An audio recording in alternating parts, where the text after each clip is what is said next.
It is 6 o'clock. Good morning, live from the 104.5 The Zone Studios. I'm Justin Hawkins. We start with Sunday Night Football as the Tennessee Titans in their bye week. The Chargers best the Steelers 25-10 in Los Angeles. Steelers quarterback Aaron Rodgers threw a pair of interceptions. The Chargers improved to 7-3 on the season. Some other scores in the NFL. In Germany, the Colts beat the Falcons 31-25 in overtime. Jonathan Taylor with his NFL record fourth game of the season, rushing for 3 touchdowns. Taylor also set a franchise record for most rushing touchdowns in Colts history with 66. The Texans, with Davis Mills at quarterback, starting for the injured C.J. Stroud, scored 26 unanswered points in the fourth quarter, beating the Jaguars 36-29. In college football on Saturday, Vanderbilt beat Auburn 45-38 in overtime thriller in Nashville on Saturday. Diego Pavia threw for 377 yards and 3 touchdowns, while also rushing for 112 yards and a touchdown in the win. Vanderbilt moves to number 13 this week in the AP poll. Tennessee, despite being on their bye week, moves up 2 spots to number 23 in the AP poll. And Nashville Soccer Club lost 4-0 to Inter Miami Saturday night, ending their 2025 season. Nashville finishes the regular season 16-6-12 and raised their first trophy in club history with the U.S. Open Cup back in October. For all your foundation repair and waterproofing needs, you got to go to USSTN.com. Breaking news at once on your home for the Titans and Vols. This is 104.5 The Zone.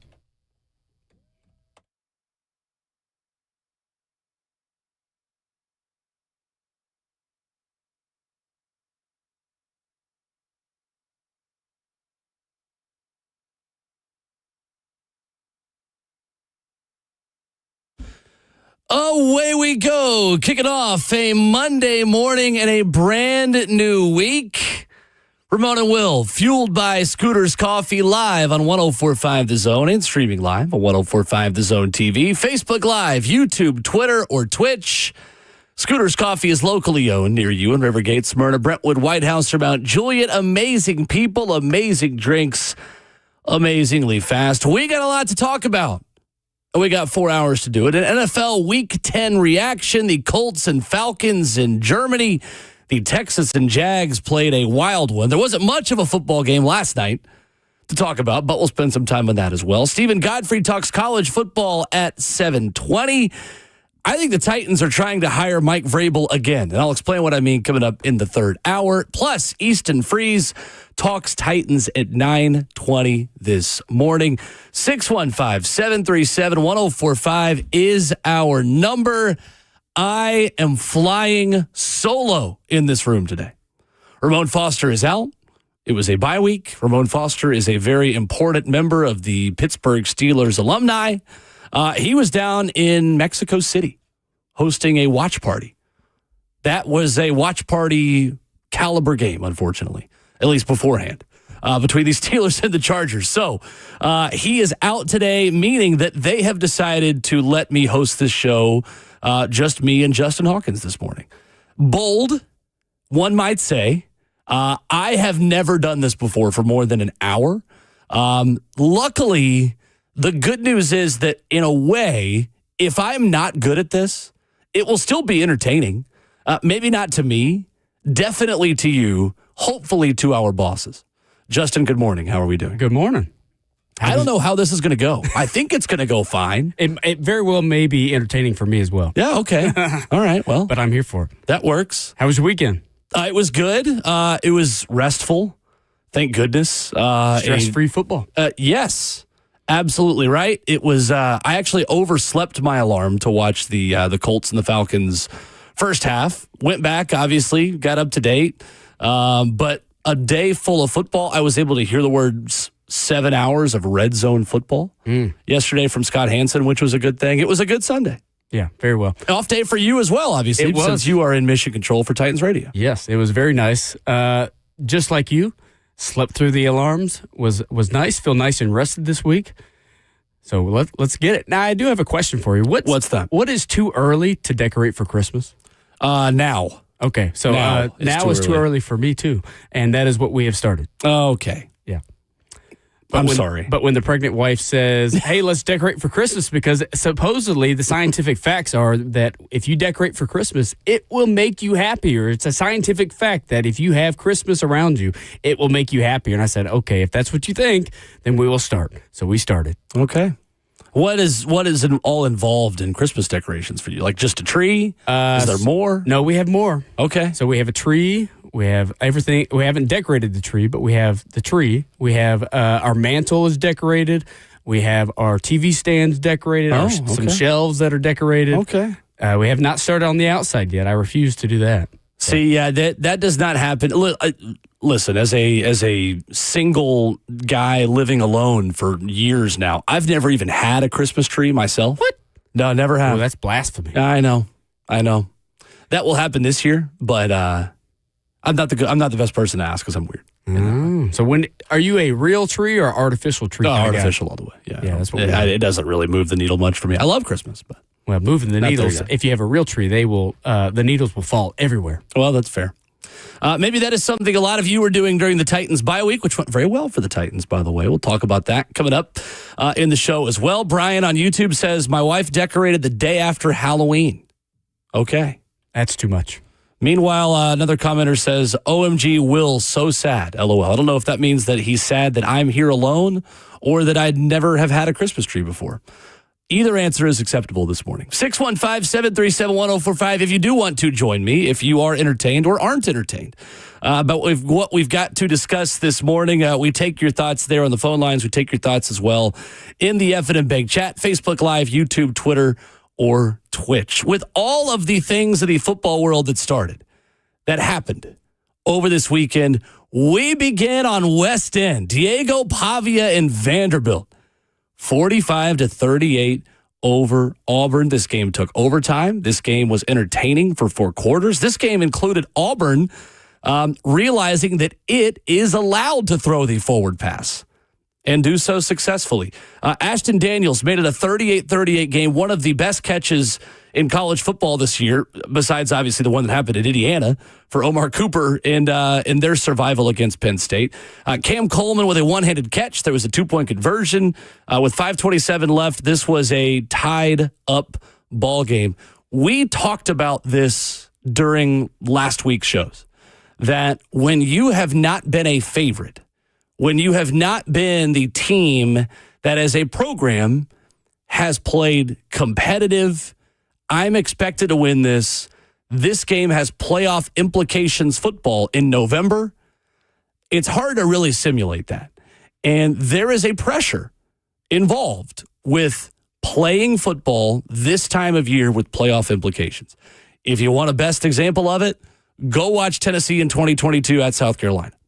Now, obviously, this was not at South Carolina. This was not at Auburn. This was on West End. A lot of Auburn fans in the audience, but a solid home crowd, a solid home atmosphere for the Vanderbilt Commodores. It is significant that Vanderbilt found a way to win this football game. Now, that is true in the prism, in the framework of, their playoff hopes obviously stay alive.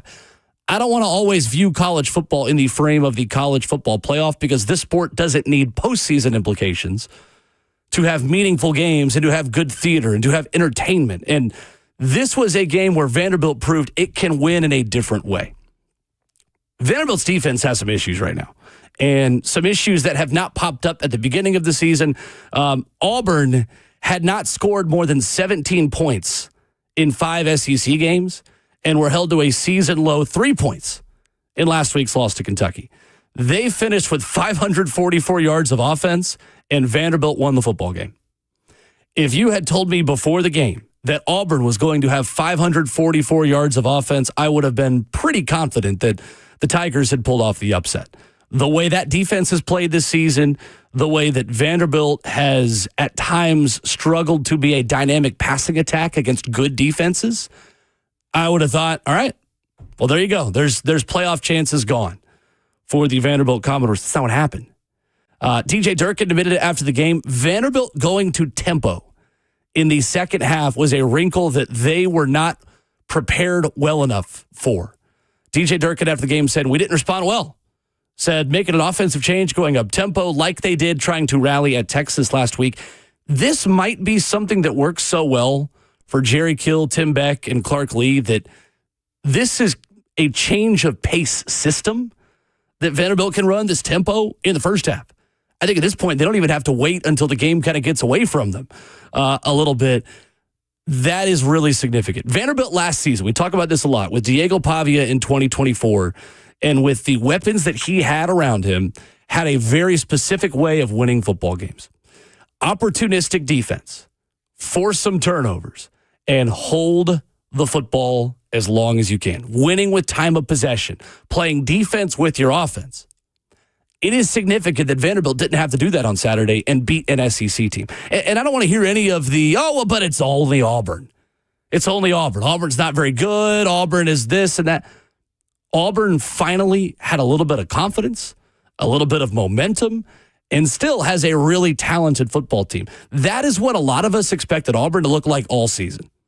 All season. I think that's what Hugh Freeze hoped that Auburn would look like all season.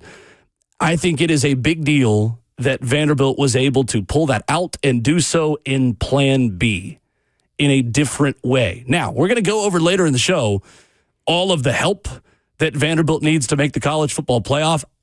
Maybe it's just some of the results that just happened. Maybe I'm a little bit too much prisoner of the moment. They need a lot of help just to make it at 10-2.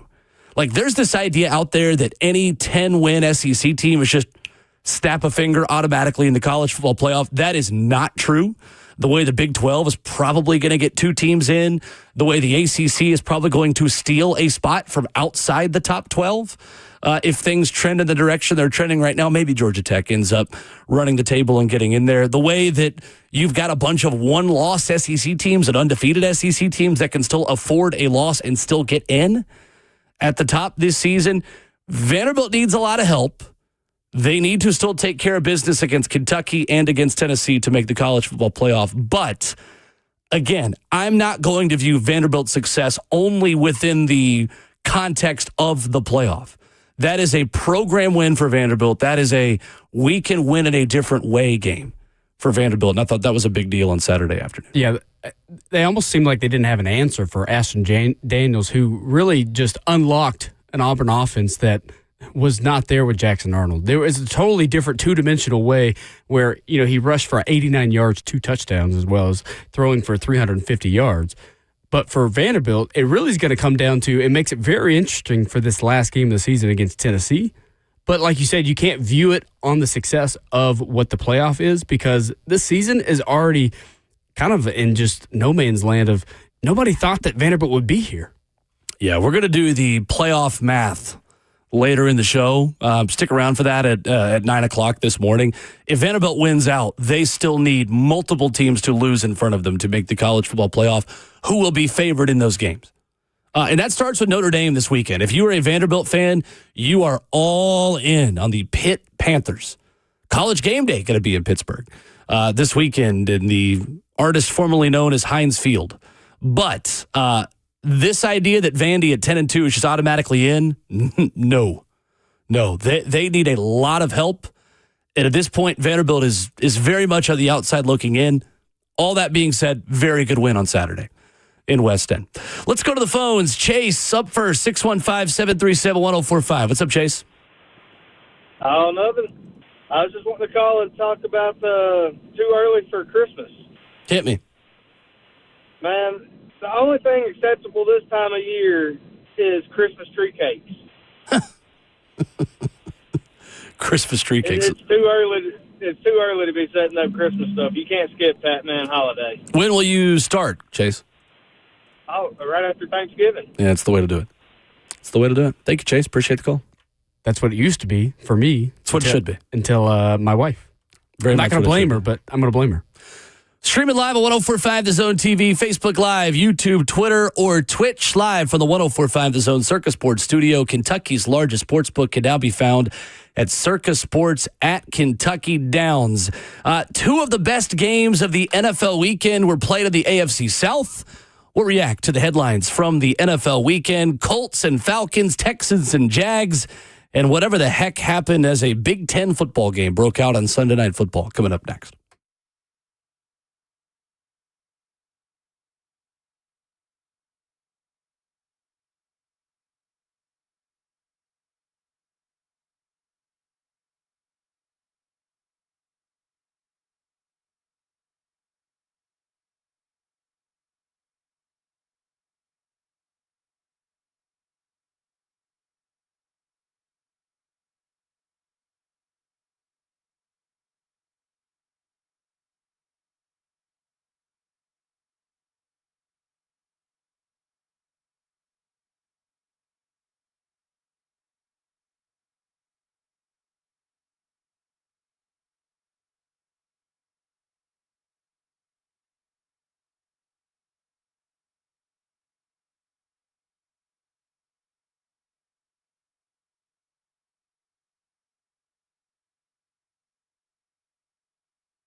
Ramona Will is fueled by Scooters Coffee on 104.5 The Zone, 615-737-1045. How you jump in. Will Bowling, Justin Hawkins with you.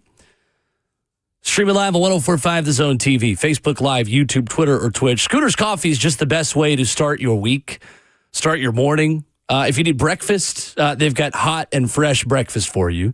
If you need coffee, if you need a protein smoothie, if you just want a little bit of dessert to start your day, like one of these cake bites, fantastic way to do all of that at Scooters Coffee. They're locally owned. They're around you in Rivergate, Smyrna, Brentwood, White House, or Mount Juliet. Amazing people, amazing drinks, amazingly fast. Justin, how many people do you think are starting their morning earlier today listening to us as they defrost their windshield for the first time since, February? Oh, it's got to be at least 50% more. I had to wake up even earlier to do that same thing, and I was not looking forward to it. I woke up and I said, oh, no, I have to start the car today. It was 27 degrees when I walked outside. Not great. Frost all over the windshield. Not great. I can see my breath. I'm tired. It was not great. Well, if you are in that boat, stick around. Welcome. Glad to have you. I'm solo today. Justin's here, obviously, at the controls. Stephen Godfrey's going to stop by at 7:20. Going to spend about an hour with us talking college football to finish off hour 3 and to finish off hour 2 and to start hour 3. Easton Freeze will talk Titans with us at 9:20 this morning as well. You need to be subscribed as well. 104.5 The Zone TV, the YouTube channel, youtube.com/1045 The Zone TV, where you can stream the show this morning. Colts 31, Falcons 25. We exported a good football game to our NFL friends in Germany. Doesn't often happen where we send really good football over to Europe. This was really good football. And this was a game like the Houston Texans, who we're going to talk about in a moment, in the 10th week of the NFL season. This was a game that the wrong team probably won, based on some of the mistakes that were made. One team had Jonathan Taylor, the other didn't. That was pretty much it. Bruce Pearl used to say that about Chris Lofton after Tennessee games, when Chris Lofton, now a color analyst on the Vol Network, with voice of the Vols, Mike Keith, he'd be like, well, we didn't play that great. One team had Chris Lofton, the other one didn't. For this game, one team had Jonathan Taylor, the other one didn't.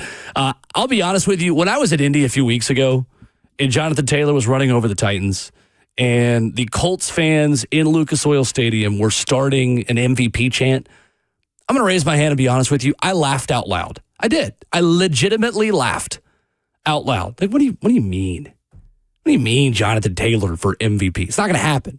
I still don't believe it is going to happen. However, my eyes are open to the fact that maybe I was a bit naive in that moment, and that this guy is playing on an unbelievable level, akin to Saquon Barkley last season, akin to Derrick Henry at his best with the Tennessee Titans. Now, the difference is, if you want to really win MVP, you've got to keep having games like you had yesterday over and over and over and over. Jonathan Taylor, though, will put himself in the MVP discussion when he is the reason why his football team wins games that are important in the months of November and December. If they keep winning games because of Jonathan Taylor in the Burr months, the way he did yesterday, he's got a legitimate shot. Jonathan Taylor had 113 rushing yards in the fourth quarter and 35 in overtime. A career-high 244 rushing yards and 3 touchdowns. His 83-yard touchdown run completely won Indianapolis this game. It completely changed the game. Daniel Jones is starting to look a little bit more like the Daniel Jones we expected. But if Jonathan Taylor plays this well, and Sauce Gardner really does live up to his billing as a 2 first-round pick trade piece, honestly, I don't even know if it's going to matter. Colts overcame some turnovers in this game, overcame a really good Atlanta Falcons pass rush. That feels weird to even say out loud. The Atlanta Falcons have a pass rush in the year of our Lord 2025. This is a team that perennially cannot even breathe on the quarterback. Just, there is a force field around the opposing quarterback the Atlanta Falcons play against. In this game and this season, they've kind of fixed it. Give credit to Raheem Morris. You give credit to some of the rookies, including the Vol, in James Pierce Jr., Jalen Walker, a part of that as well. Atlanta's pass rush was all over Daniel Jones. 16 pressures on 39 dropbacks, 7 sacks, while forcing 2 turnovers. Daniel Jones played well enough at the end of the day, 19 of 26, 255. Really, it was his 53 rushing yards on 7 attempts that were the biggest difference. They kept showing the close-up of his bloody mouth, which was kind of disgusting at the end of this game. Yeah, I saw that. Yeah, I think you kind of just need him to be a game manager at this point. The way the defense is playing, and they didn't even have DeForest Buckner yesterday. The way the defense is playing, the way Jonathan Taylor is running behind that offensive line that's playing very well, and they built that line from scratch. Yeah. The way that they're playing, if he's going to go kind of revert back to his New York days, you kind of just need him to not turn the ball over and just be a game manager. Get the offense up and down the field. Yeah, I agree. And let Jonathan Taylor do the work. 2 of 12 on third down, 2 of 4 on fourth down for an Indy team that found a way late. And we talked about what that means last week when we spoke about, hey, when we say Daniel Jones might be regressing a little bit back to Giants Daniel Jones, how? Well, it's against pressure. And in the first matchup between the Titans and the Colts, we talked about it. In the second matchup between the Titans and Colts, and talked about it. That is not sustainable, how good Daniel Jones has been when pressured. Daniel Jones has the second best passer rating, at least he did when he played the Titans, second best passer rating in the league when put under pressure. A passer rating over 100 when put under pressure. That's just not going to continue. No. It's not. That's now, crazy. He can still be a really good quarterback, and he doesn't have to have a 105 quarterback rating against pressure. I'm not here to say that his, you just give up on Daniel. Like, I haven't given up on him in terms of him being kind of the resurgent, taking a step. Hey, this guy can be your franchise quarterback of a pretty good football team. I think those things can all still be true, and I think he is going to be the guy in Indy moving forward. But it's games like this when the pressure starts to result in sacks. That's where I think you get a little bit, maybe not a red flag, but a yellow flag starting to wave on Daniel Jones to say, oh, okay. All right, this is a little bit more who Daniel Jones really is. Yeah, and his receivers are getting open too. They are. You also have a guy like Alec Pierce, who's becoming one of the best NFL league-wide deep threats. He is, yeah. And it was impressive on that touchdown. It's becoming to the point where he's getting pressured. Alec Pierce is down there somewhere. Just throw it. Right. They've got a big decision to make on him too. Yeah, he's a free agent. Yeah, he's gonna get paid. He is a franchise tag candidate. So is Daniel Jones, by the way. Yeah, honestly, I mean, I think they signed him to a long-term deal. I don't know though, because you could Kirk Cousins Daniel Jones. If you really like, the end of this season is going to determine whether or not Daniel Jones is a long-term extension guy or a franchise tag guy. Which is, again, funny because the cap math would tell you the more financially viable short-term decision is giving Daniel Jones a big contract and having a bonus and having the cash on the front end that lowers the salary cap number for years 1 and 2. But that requires you to make big investments in 2027, 2028, maybe, and beyond that you're likely not willing to invest in him unless, A, they win you a Super Bowl and he wins you a Super Bowl, or B, he's not the reason why their season ends. Like, that's the thing Sam Darnold did last season. Is he hurt the long-term viability of being the Minnesota Vikings quarterback because they had a plan B. The difference is with Indy, they don't have as good of a plan B. They don't have J.J. McCarthy sitting in the wings. They have Anthony Richardson, and I think they are desperate for Anthony Richardson to not play quarterback for them anymore, and rightfully so. Yeah, well, also the price to a franchise tag quarterback is going to be over $40 million. So it determines on... Yeah.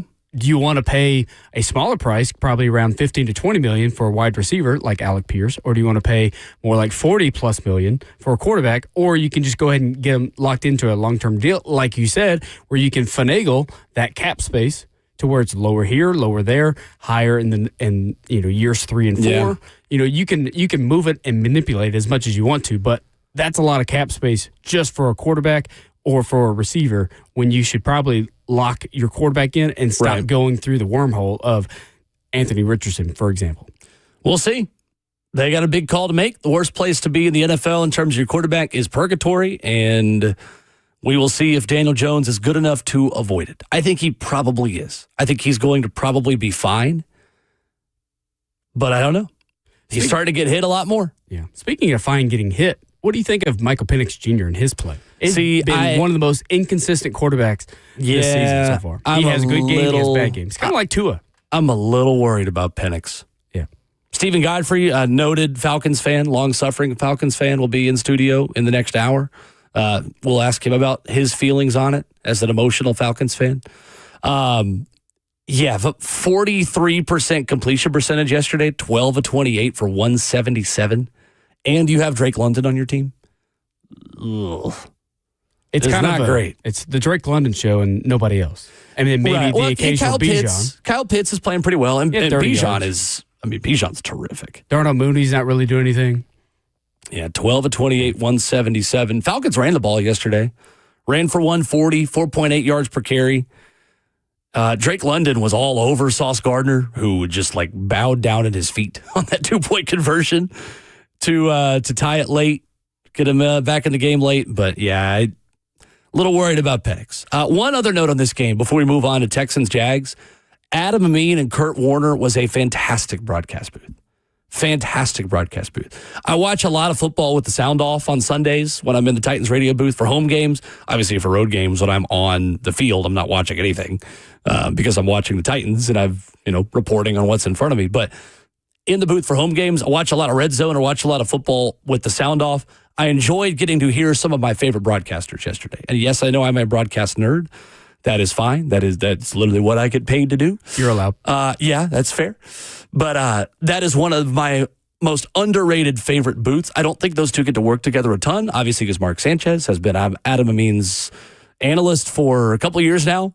Kurt Warner, who does most of the international games, usually with Rich Eisen. I love Adam. We've had Adam on the show. Adam is a prince. He is such a nice guy. And I think they did a terrific job. I enjoyed listening with the sound on yesterday on NFL Sunday. Yeah, it was a good one. Texans 36, Jags 29. How in the world did the Houston Texans win this football game? Genuinely malpractice by Trevor Lawrence, Liam Cohen, the Jags defense, everyone wearing teal yesterday in Houston. Shame on you. Shame on you for losing this football game. Texans' 19-point comeback is their second largest comeback in franchise history, trailing only their 21-point comeback against the Chargers in 2013. Davis Mills was down 29-10 in the fourth quarter and came back and beat you. You cannot be taken seriously if that sentence describes your football team. Jacksonville, I am talking to you. Davis Mills, 11 of 20 for 104 late in this game of the fourth quarter. Had great touchdown passes to Dalton Schultz and Jaden Higgins. A critical 3rd and 10 on the final possession. He rolled right, found Dalton Schultz to keep the drive alive.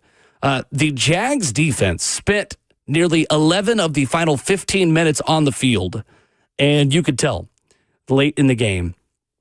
I have a hard time pinning this all on Trevor Lawrence. But, again, it's a chicken or the egg conversation about quarterbacks or weapons. Who is supposed to make who? The Jacksonville Jaguars have Jacoby Myers and Parker Washington as wide receiver 1 and 2 right now. There was no Brian Thomas Jr. in this game. Obviously, there is no Travis Hunter at the moment because he is hurt as well. Look at who Liam Cohen used to work for and the quarterback that made it work there last year. Without Chris Godwin and Mike Evans, Liam Cohen and Baker Mayfield still had a 4,000-yard passing offense. Trevor Lawrence is struggling without weapons to make this offense. The offensive line is probably a little bit better than I expected in Jacksonville. You've got 2 of the 3 ingredients that you need to have a legitimate passing attack. You have play caller. You have an average offensive line. And you have the quarterback. The fact that you don't have wide receiver shouldn't mean that this thing just totally goes dark in the fourth quarter. And mind you, we've talked about a lot this season. Jacksonville has been in games because their defense is top 5 in the NFL in forcing turnovers. They forced 2 in the first quarter of this game. This could have very easily been 14-0 Jacksonville very early in the football game. It wasn't. It was 10. The Texans outgained the Jags 412 to 213 in this game. They were 10 of 15 on third down, again, with Mills Mafia at quarterback. Davis Mills, the signal caller in this game. I don't know what to do with either of these teams. Houston has the best defense statistically in the NFL. The only reason why Jacksonville got 29 points because their offense and special teams was just putting the ball on the carpet. And Jacksonville is really good when they can force turnovers, but on a per-play basis, and in terms of the total yardage they give up on defense, it's nothing really to write home about. If they don't force turnovers, if they don't have these big explosive plays on defense, their offense isn't good enough to pick up that defense and really have a lot of success because their number one overall quarterback doesn't look like a number one overall pick, and their offensive coordinator is like legitimately hurt by it on the sideline. Like they keep panning to him. I don't know if you saw him, Justin, in terms of like the end of the game and like the different reaction. Like Liam Cohen does not have a head coach poker face yet. Like if he's angry, if he's pissed off, he'll throw his headset. He's out here bleeping his quarterback. The guy clearly is not having a very good time. He probably doesn't understand how Baker Mayfield was able to do it and Trevor Lawrence can't. 2 number one overall picks, both with high potential with their talent, and they're just not performing at the same level. Baker Mayfield is the kind of the guy that's going to grab his lunch pail and go to work, where Trevor Lawrence just needs it all to kind of come together for him to make it work. The Texans defense needs a little bit of some flowers too. Danielle Hunter with 3.5 sacks yesterday. Yeah, he's good. Texans defense really locked in, but yeah, to your point though, Trevor Lawrence hasn't looked like a number one overall pick in, his whole NFL career, really. I mean, he looks like a second-round pick. He had the one season, didn't he, when they came back and beat the Titans in Week 18? It's just not been consistent. No, That's for sure. Consistency is not his strong point. Right, but to your point, like he's looked like a number one overall pick. He just hasn't looked like it for long enough. I mean, he has 2 4,000-yard seasons. Titans don't have a 4,000-yard passer ever. True. In the Titans era.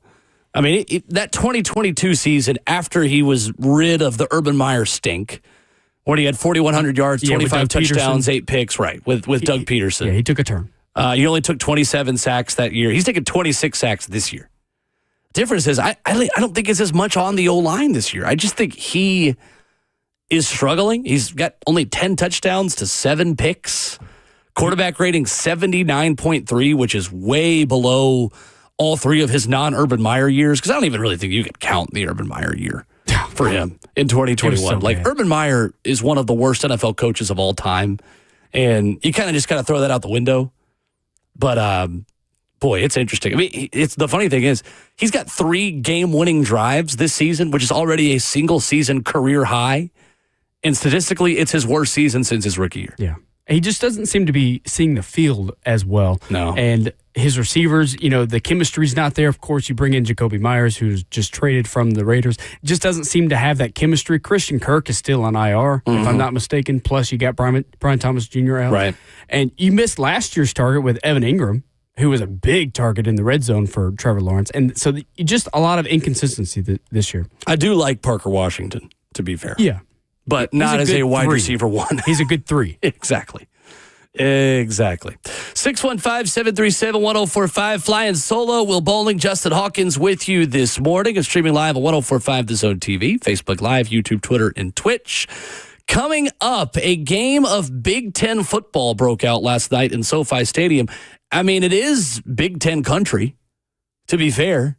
In the great Big Ten city of Los Angeles, we'll talk Chargers and Steelers next.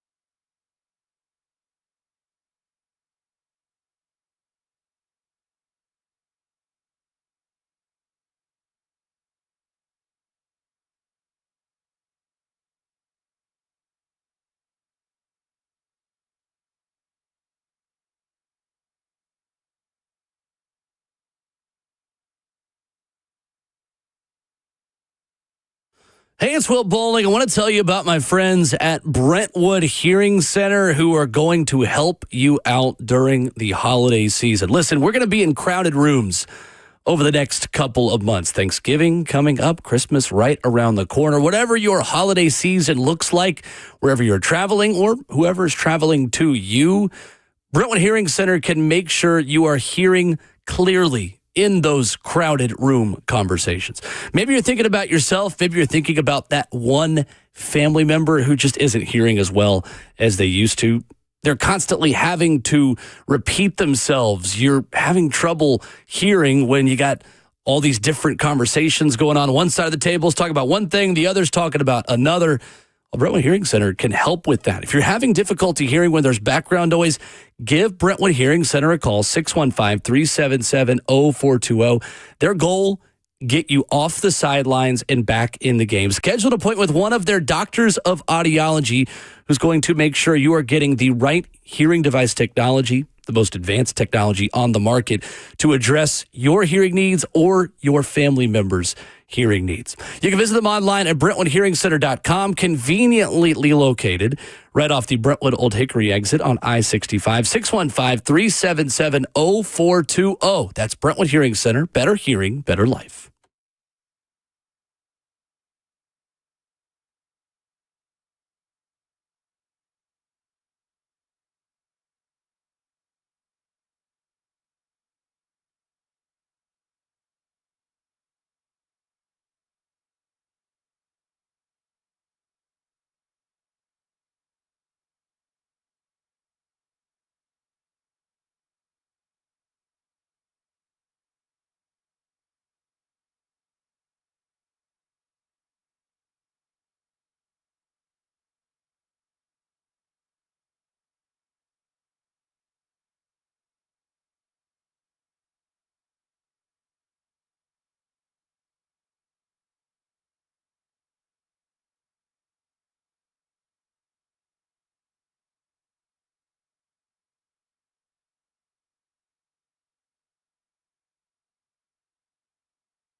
So California is officially a Big Ten state.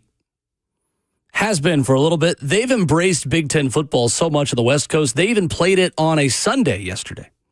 Ramona Will, fueled by Scooters Coffee, wrapping up hour one. No Ramon, but you've got Will. At Ramona Will on Twitter, at Will_Bowling, where you can follow me as well. 615-737-1045. How you make your thoughts heard. Chargers 25, Steelers 10. I did not enjoy watching this football game. I really didn't. It felt like Big Ten football. It felt like old, bad Thursday night football.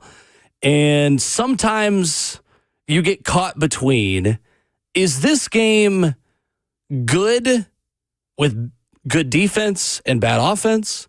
Or is this game boring because the offenses are so bad? Or the defense is really doing anything? The defenses probably deserve a lot of credit. And were probably more the reason why this game was so low scoring and why the Steelers had 5 first downs at the end of 3 quarters. But it bored me.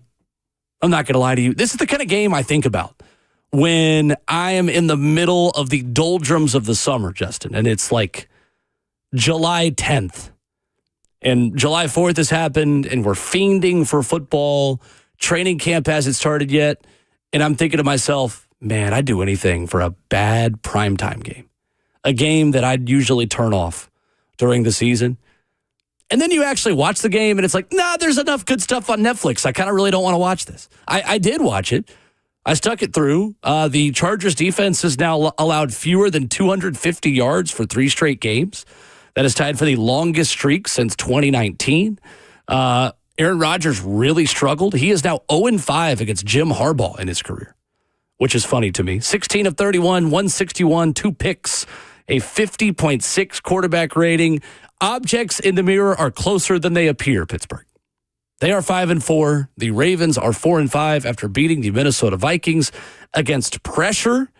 Aaron Rodgers was 0-5. And I literally, Justin, I'm like grimacing when I see him run. Like, he's still okay. Like, it's not like he's a total disaster. He wasn't good last night. Not like he's a total disaster. But when he starts moving and there's a chance he's going to get hit, He needs a walker. I brace for impact. Yeah. He needs some bubble wrap and a walker just to get around. Yeah, he looks like he's starting to revert, kind of back to the Jets version almost. In a way, he had a really good start to the season. And Pittsburgh, they're 5-3 now? 5-4? 5-4. And now they're 1 game ahead of Baltimore, who's now on a nice little win streak.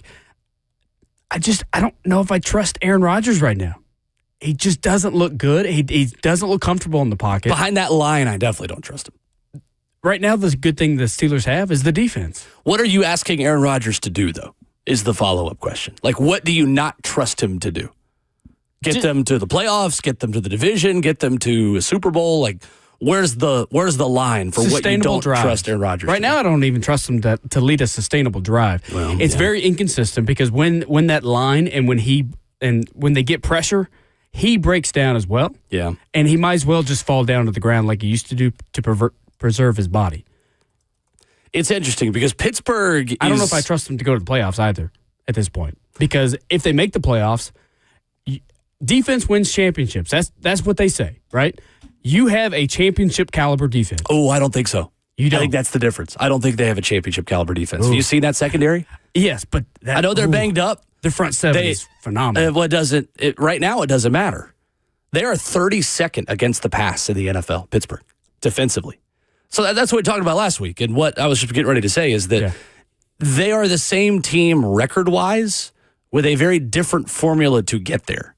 It has been a top 10 to 15 offense all season and a struggling defense that's not forcing turnovers at the same rate. They're 16th in turnovers forced so far this season. Typically, they are top 5 to top 10 or leading the league in that category because, right now, their defense is struggling. Their defense played better last night, albeit against a struggling and beleaguered offensive line for LA. Sacks. But here's the point. Their offense and defense are now meeting in the middle. Their defense is playing marginally better despite the injuries they have at secondary. They had 2 corners down last night, and Jalen Ramsey, Nashville native, was having to move back from safety to corner. And that was the frustrating thing, I think, if you're a Pittsburgh fan, is that, okay, your defense finally put together a performance with some injuries. Now the offense can't move the ball. They're equaling out. Yeah.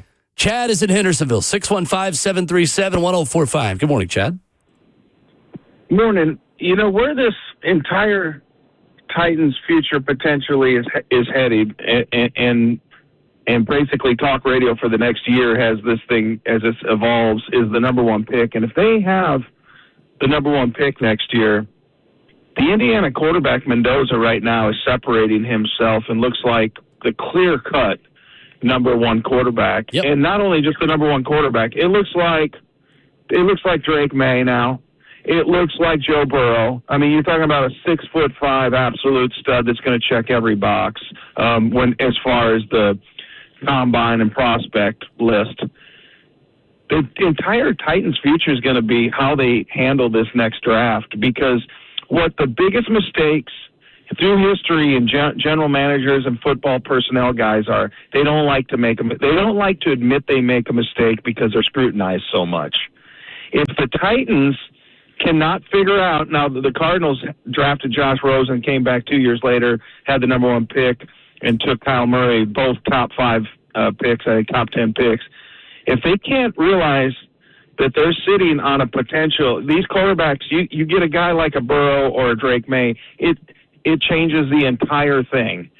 If they can't figure out that that's the pick that they need, and they need to move off Cam Ward just based on prospect level, it's basically almost going to be like the death penalty to the program.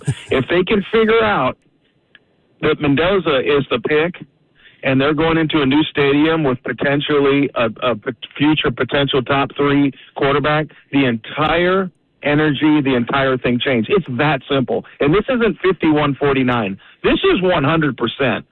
And the problem is they get... No, it's 100%, bro, because the guy's going to be... If I tell you he's Joe Burrow, is that 100%? Well, but you can't make that. You can't make that guarantee, though, Chad, can you? I know, but when the guy checks every box, when the guy is going to be the number 1 overall pick, and it's not even going to be close. Sure. When the guy checks every box because he's 6 foot, he has the prototypical size, arm, and he's proven. He's got the high. He's been tested and proven at the highest level. And you got to roll the. I mean, to me, it's 100% no brainer. If I got the first pick, that guy sitting there, I take him, and then I go and say, hey, this was a no brainer for us. And then I move off Cam Ward, and guess what? The entire franchise is flipped in a completely different way. I don't even think it's 99%. I think it's the biggest no-brainer coming the Titans' way. Thank you for the call, Chad.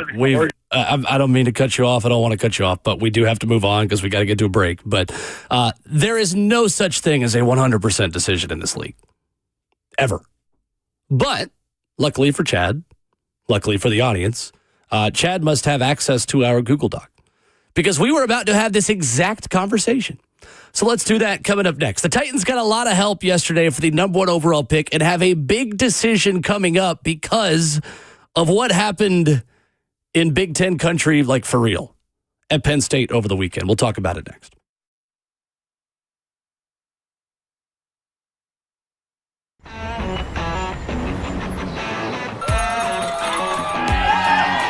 Smashville hockey. Around here, it can sound like a language of its own. But hey, if you can pronounce Demumbrian, then names like Yossi, Shea, and Marchessault will roll right off the tongue. Nashville Predators, only in Smashville. One of the largest sports books east of the Mississippi, Circa Sports Kentucky, is now open. Catch all your favorite games on an 80-foot screen with stadium-style seating and live VSiN broadcast daily. Circa Sports, now open at the Mint Gaming Hall, Kentucky Downs.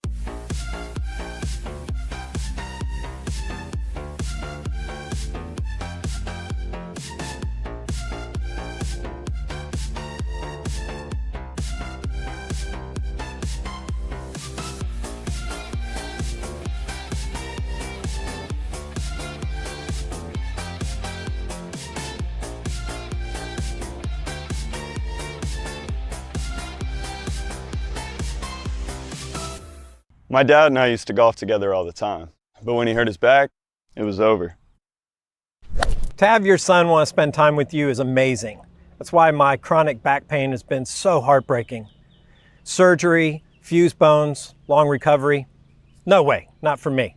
A friend recommended stem cells, so I gave Kellum Stem Cell Institute a call. I'm glad you're out on the course. Yeah, it's really good. Call the Kellum Stem Cell Institute today. Swing still looks just okay, though.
It is 7:02. Good morning, live from the 104.5 The Zone studios. I'm Justin Hawkins. We start with Sunday Night Football as the Tennessee Titans are coming off their bye week. The Chargers last night beat the Pittsburgh Steelers 25-10 in Los Angeles. Steelers quarterback Aaron Rodgers threw a pair of interceptions. The Chargers improve now to 7-3 on the season, while the Steelers fall to 5-4. Some other scores in the NFL. We start with Germany, where the Colts beat the Falcons 31-25 in overtime. Jonathan Taylor rushed for 244 yards and had his NFL record fourth game of the season, where he rushed for 3 touchdowns. Taylor also set a franchise record for most rushing touchdowns in Colts history with 66.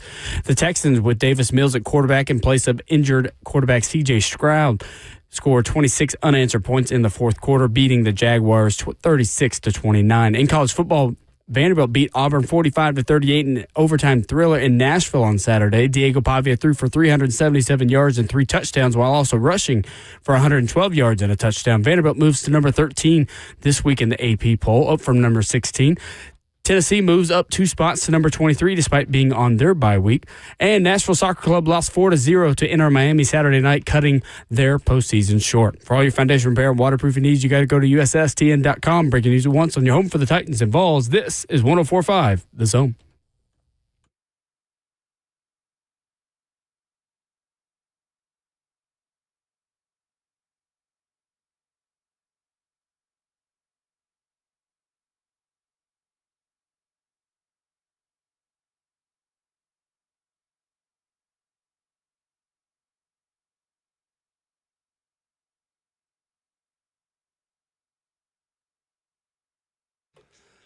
Hour number 2, 7 a.m. in beautiful, frigid Music City, USA on this Monday morning. Welcome into Ramon and Will. We are fueled by Scooter's Coffee.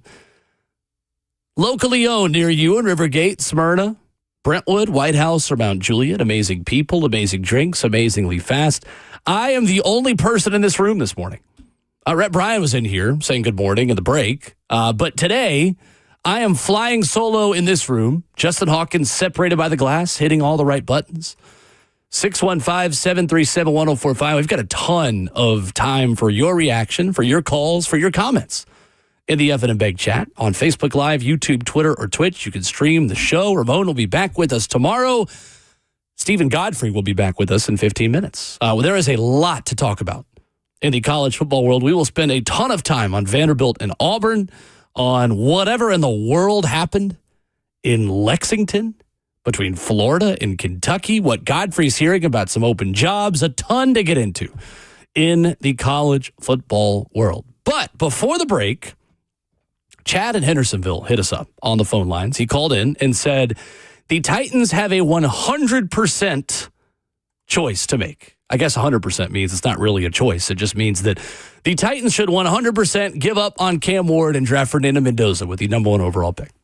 Said that it's been done before. You punt on the guy that you have. You go take the guy that led Indiana down the field in a 2-minute drive with what, I think 1 timeout? Was it 0 timeouts? I think it was 1. I think 1 timeout late in Happy Valley over the weekend for a very improbable victory over the Penn State and Indy Lions, who are still looking for their first Big Ten win. That is, first of all, not going to happen, in my opinion. Secondly, is very far from a 100% certainty. And history, actually, here locally, is better than the history of what the Arizona Cardinals did with Josh Rosen and Kyler Murray. Let's go back a decade. The Titans had a young quarterback by the name of Marcus Mariota, and that quarterback, with a fired coach in year 1, earned the Tennessee Titans the number 1 overall pick in the 2016 NFL Draft. What did the Titans do with the number 1 overall pick in the 2016 NFL Draft? They traded. They traded it and built a roster with the corresponding draft capital that helped them, albeit with a different quarterback 3 years later, make it to the AFC Championship game. The Tennessee Titans yesterday had a really good day. They didn't play. They did not lace up a single cleat or buckle a single chin strap. But they had a good day in Carolina. Tyler Shuck led the New Orleans Saints to a 17-7 win over the Carolina Panthers. The Miami Dolphins improbably got out to a 16-0 lead. They beat the Buffalo Bills 30-13. Buffalo's 17-point loss, the team's largest to Miami since week 11 of 2011. And the New York Jets beat the Cleveland Browns 27-20. New York's offense was terrible, but they had 2 kicks returned for touchdowns. 2 kicks that we are going to remember fondly in Nashville if that ends up being the difference between the Titans potentially having the number 1 overall pick and not the number 1 overall pick. Now, hear me when I say this very clearly, because I'm going to be consistent on this for the rest of the season. I'm never going to hope the Titans lose. It's just never going to happen. That's not the way I'm wired. You all may be wired that way. That's fine. You have the right to that opinion. You are a fan. You pay money for the seat. You can cheer for the team however you see fit. However, It is in the best interest of the Tennessee Titans to start winning games now and have young players like Cam Ward, Elikiah Manor, Chimere Dike, Peter Skoronski, J.C. Latham, Cedric Gray, Jeffrey Simmons, Tavondre Sweat, Jalen Armour Davis, Kevin Winston Jr. Like, there are a lot of guys that I want to get better who are already on the team before we talk about guys getting better who aren't on the team yet, who are still playing college football. But pivoting away from that idea, because yes, all those things could be true. And the Titans are going to be in a marvelous position if they have the number 1 overall pick of the NFL draft the way they do today, because Fernando Mendoza is a dude, is a bona fide number 1 overall pick. Go ahead and write it in pen quarterback. Now, there are injuries that could happen. There are crazy just regressions that could happen. Put it in the kind of pen that you can erase, maybe. But, like, I'm graduating from pencil to pen on Fernando Mendoza being the number 1 quarterback in the 2026 NFL draft. Ty Simpson, I think, is head and shoulders number 2. But again, the Titans cannot be reactive to Cam Ward's rookie season and panic. I think it would be an awful idea for the Tennessee Titans, and I don't even care what happens the rest of the season. Write in any stat line you want for Cam Ward. It would be a bad idea to pull the plug on Cam Ward after 1 season and draft Fernando Mendoza with the number 1 overall pick if the Titans had it. Again, we're talking really in hypotheticals here, but Chad brought it up on the phones. We're going to have the conversation. It would be a very bad idea for the Titans to take Fernando Mendoza with the number 1 overall pick. You have a very unique opportunity if you are in that boat to say, hey, New York, I hear you have 3 first-round picks. Give them all to me. You go Ron Swanson on the New York Jets. No. Son, what I think you thought I said was give me a lot of draft picks. What I said was give me all the draft picks you have. The way Ron Swanson and Parks and Rec is with eggs and bacon. That is how I want Mike Borgonzi and Chad Brinker moving this offseason. No. Hey, New York, Cleveland, and come here. I think you heard me say, give me a lot of draft picks. Give me all the draft picks you have. That is how I want the Tennessee Titans moving in the 2026 NFL draft and upcoming offseason. They have a really good opportunity to capitalize on this guy just becoming like easily QB1 right before our very eyes with a guy that was coaching the Dukes of James Madison just like a couple of years ago. Did Mendoza cement himself as the Heisman favorite? Or is it still Ty Simpson? I think it's Mendoza. Yeah. I think that's his Heisman moment, quote unquote. Right. Again, though, I don't think the Heisman should be voted on until the season is really over, until we've had playoff games, because I think last season you might have had a different Heisman winner if you'd waited. That's I think true. it might have been Jeremiah Smith, to be honest with you, if you'd waited Really? and watched the playoff. I mean, that guy. Ashton there's Jeanty no was answer. I mean, Ashton Jeanty's another one, but again, I think a lot of times, as much as you have now extended the season, right, I think you should also extend the time to make that decision, because there is more meaningful football to be played in December and January than there ever has been. So the old Fulmer adage that they remember what you do in November, you kind of got to move back a month now. That's a regular season award, though. I mean, I don't think. Well, why is it? Why? The NFL MVP is a regular season award. Why? If the most valuable games are played in the postseason, why isn't the most valuable player given based on the most valuable games? I mean, I'll have that conversation. I mean, that's a good conversation. Yeah, You make a good point, but I think so. I was ready to write that game off. Penn State was playing unbelievable, out of their mind, and then just seeing the way that game came down to the wire like that, I thought that was his Heisman moment, and it's going to be tough to take him off that pedestal. Yeah, I agree. Ty Simpson will have more opportunities, and right. This game coming up against Texas A&M is going to be a hell of a game. For who? It's Alabama, Texas A&M when they play. Don't they play? No. Alabama has Oklahoma, Eastern Illinois, and Auburn. I meant Oklahoma. You're right. Yep. Oklahoma. That's going to be a hell of a game. 2:30 this upcoming Saturday. That'll be a big one. We'll talk about that coming up with our good friend Stephen Godfrey, college football inquirer at Yahoo Sports, Phantom Island. He is going to join me. The studio will not be totally empty with just me sitting in it for the next hour or so. We'll talk about Vandy Auburn. We'll talk about some of the college football openings. He'll probably calm many of you down about Tennessee if you are feeling angsty about the Vols. All of that and more. Stephen Godfrey joins us coming up next.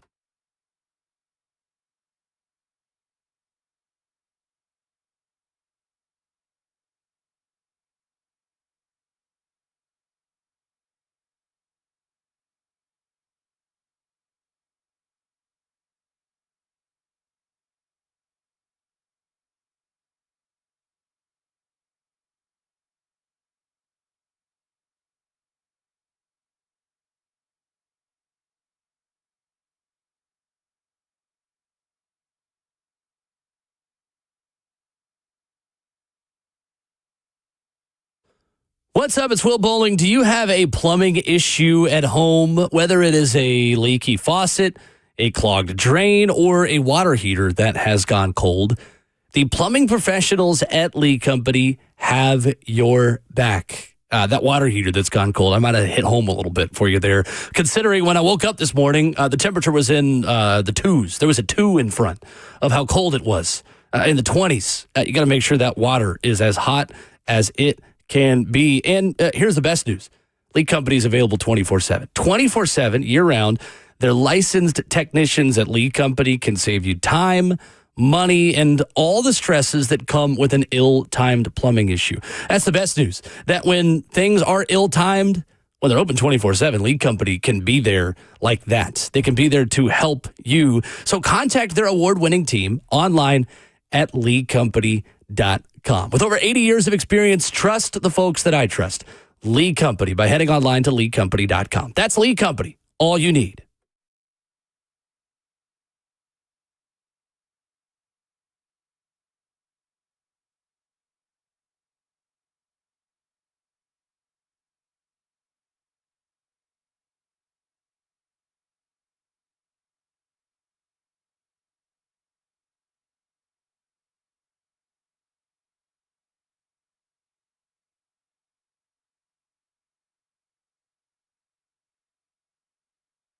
What if you could pull up to $500,000 in cash out of your home and drop your mortgage rate to 4.99% APR?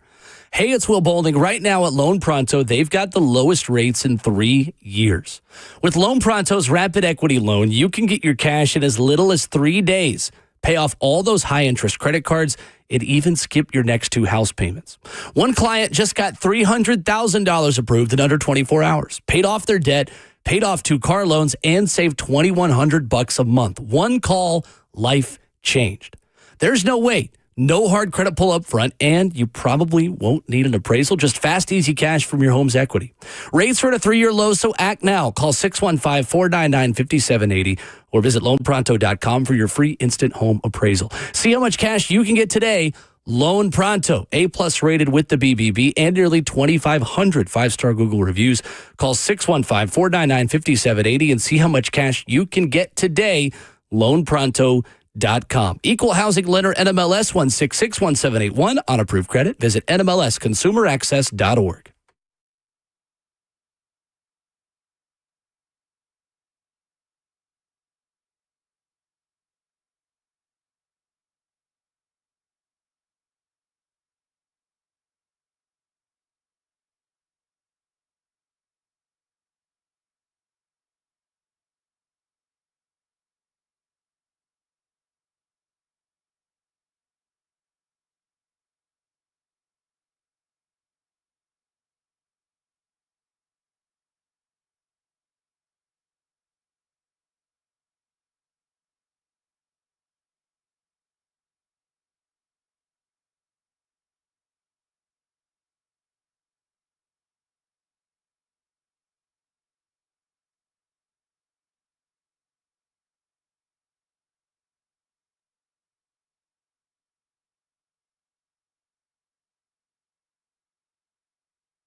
Ramona Will is fueled by Scooters Coffee on 104.5 The Zone, talking college football on this Monday morning.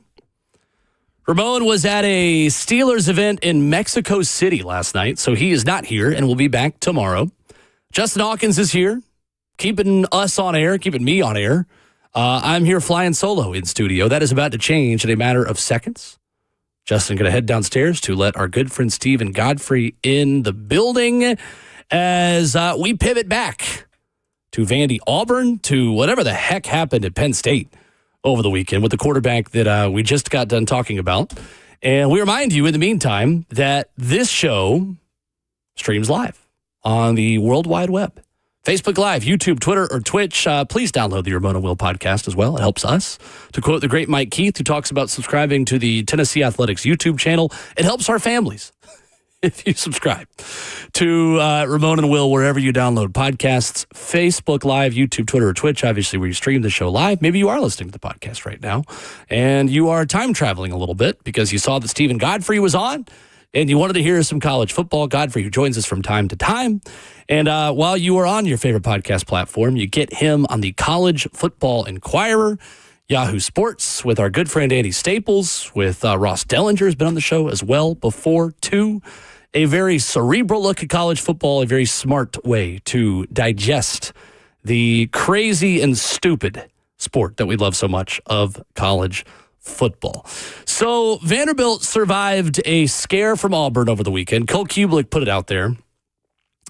Vanderbilt is now 1-170 all time when allowing 38-plus points in a game. They had played 170 games, allowing 38 points or more in a game. They had never won one of them until the Battle of Nashville was played over the weekend and the Auburn Tigers came to town. Stephen Godfrey joins us and is in studio. Good morning and welcome. How are you? You think that's ever going to change? You think we're just going to keep sending people to Auburn? Is that in the law that I don't know about? I think it is a part of the original charter of some sort of this great city that we live in and call home. We called it the Battle of Nashville all last week. You're native. Yes. Do you actually know why?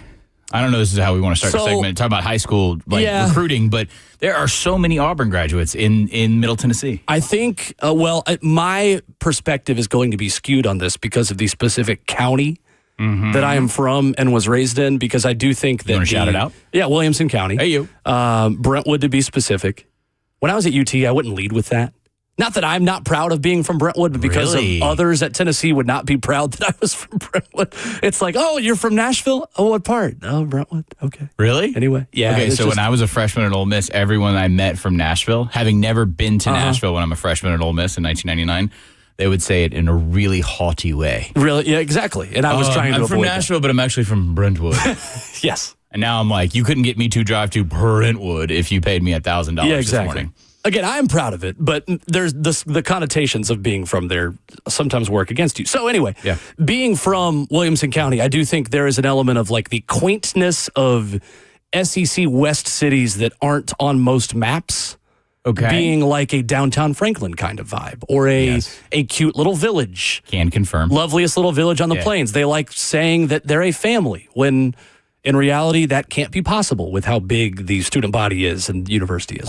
Look, you just don't have enough faith in the system of extended cousins in South Alabama, my Haven't friends. bought enough Yellowwood to be able to say the part of the By the way, let's just cut to it. How good did that offense look once they got rid of the head coach? Isn't it crazy how that happened? It's crazy that when there's one guy calling the plays, what an offense can look like. Yeah. Cam Coleman apparently is a really good wide receiver. Who knew? Even with Ashton Daniels throwing it to him. And you are allowed to throw the ball in between the hash marks and not always outside the hash marks, either 40 or 5 yards. That is shocking. Well, I'm sure somewhere he was smiling on a golf course. That was the best I've seen, what I call the zombie teams this year. So you think about how many jobs we've had turnover, not just in the SEC, but in college football this year. Right. Short of the UCLA game where they upset Penn State. And I just think some of that's because Penn State sucks. Yeah. Whereas I actually believe in Vanderbilt. That was certainly in the SEC the best zombie team that I've seen this season. We've had a lot of games, like a lot of inventory. For sure. I was kind of pitching this as a segment last night before I went to bed to my co-host Andy Staples on the College Football Inquirer on Yahoo. Rate, review, subscribe. Thank you. Phantomisland.show. The idea that there's a lot of churn this year in college football. That's fine. That's great. We all love that. It literally runs my business. But there's also like a lot of lame duck games. There's a lot of games where like I was impressed by the Auburn turnout, again, probably because it was local. Right. But it just sucks the stakes out of it. Like, did you watch any of LSU Bama on Saturday night? A little bit. I was on air for Nashville SC's final game of the season, unfortunately. Okay. Always working. Against Miami. You know what I like hanging out with you? You work as much, if not sometimes more than I do. It doesn't feel like it because it's just talking about sports, which is why I'm You're sane young. during all of it. You're young. And it feels like work, trust me. Yeah. Get to your 40s, son. That was a great game for being a lame duck game. That's probably the best I've seen a team look. And it's got to be maddening if you're an Auburn fan. Because the defense, although Pavi answered them, and I thought Vanderbilt did a really good job on offense, although, fits and starts there, definitely. They did a great job. The defense has been good all year for Auburn. Right. Got to be frustrating. It's not like the other teams. Like, seriously, LSU's an implosion.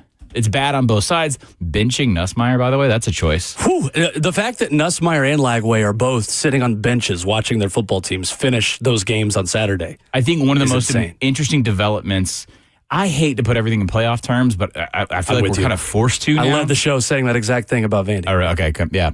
So Florida looking the way they did against Kentucky makes you feel like Ole Miss now won't have, if they stumble, they can stumble once because they have a loss to spend for the playoff.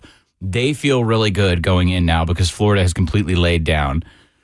Alabama at this point kind of feels like autopilot. Right. I have a working theory. Okay. What's our Georgia audience like here? Active. They'll let us know when we bark disrespect them. Oh, great. Awesome.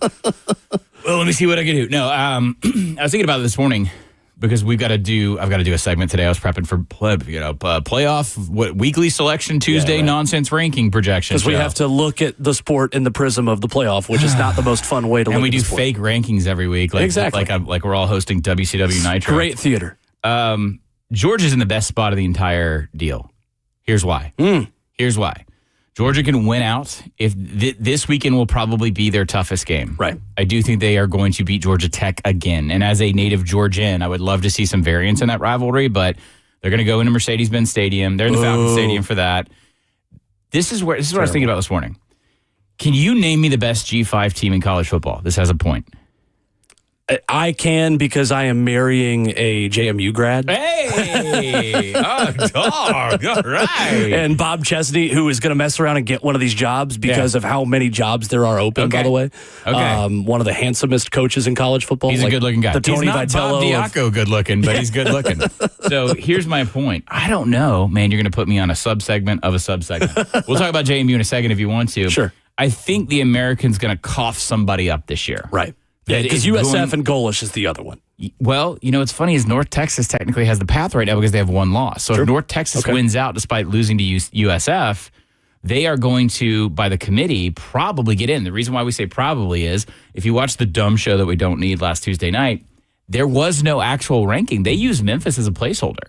There was no G5 team in the top 25 from the selection committee. So what we found out, or people who pay attention to that nerd stuff told us, like my co-host Ross Dellinger, he explained this. If they go through 25, and this is going to get back to Georgia in a second, and they don't have a G5 team, they just have to keep ranking teams until they find the highest rated G5 conference winner. This is not a great year for the G5. There is not an NFL running back at Boise, right? There is not a world-beating American team with kind of Scott Frost UCF era offense. Right. Georgia's the 5. Texas A&M, I think, is going to win out. Alabama, I think, is going to win out. And this is where I'm going if you're in the SEC. Man, wouldn't you want to avoid the SEC championship game, especially if you're Georgia? 100%. Don't you remember what Georgia 100%. Was dealing with? Partially because of how. Do you remember how physical that SEC championship game was last year? Like they were knocking each other. They right? lost their quarterback because of it. So this is what I was thinking about this morning.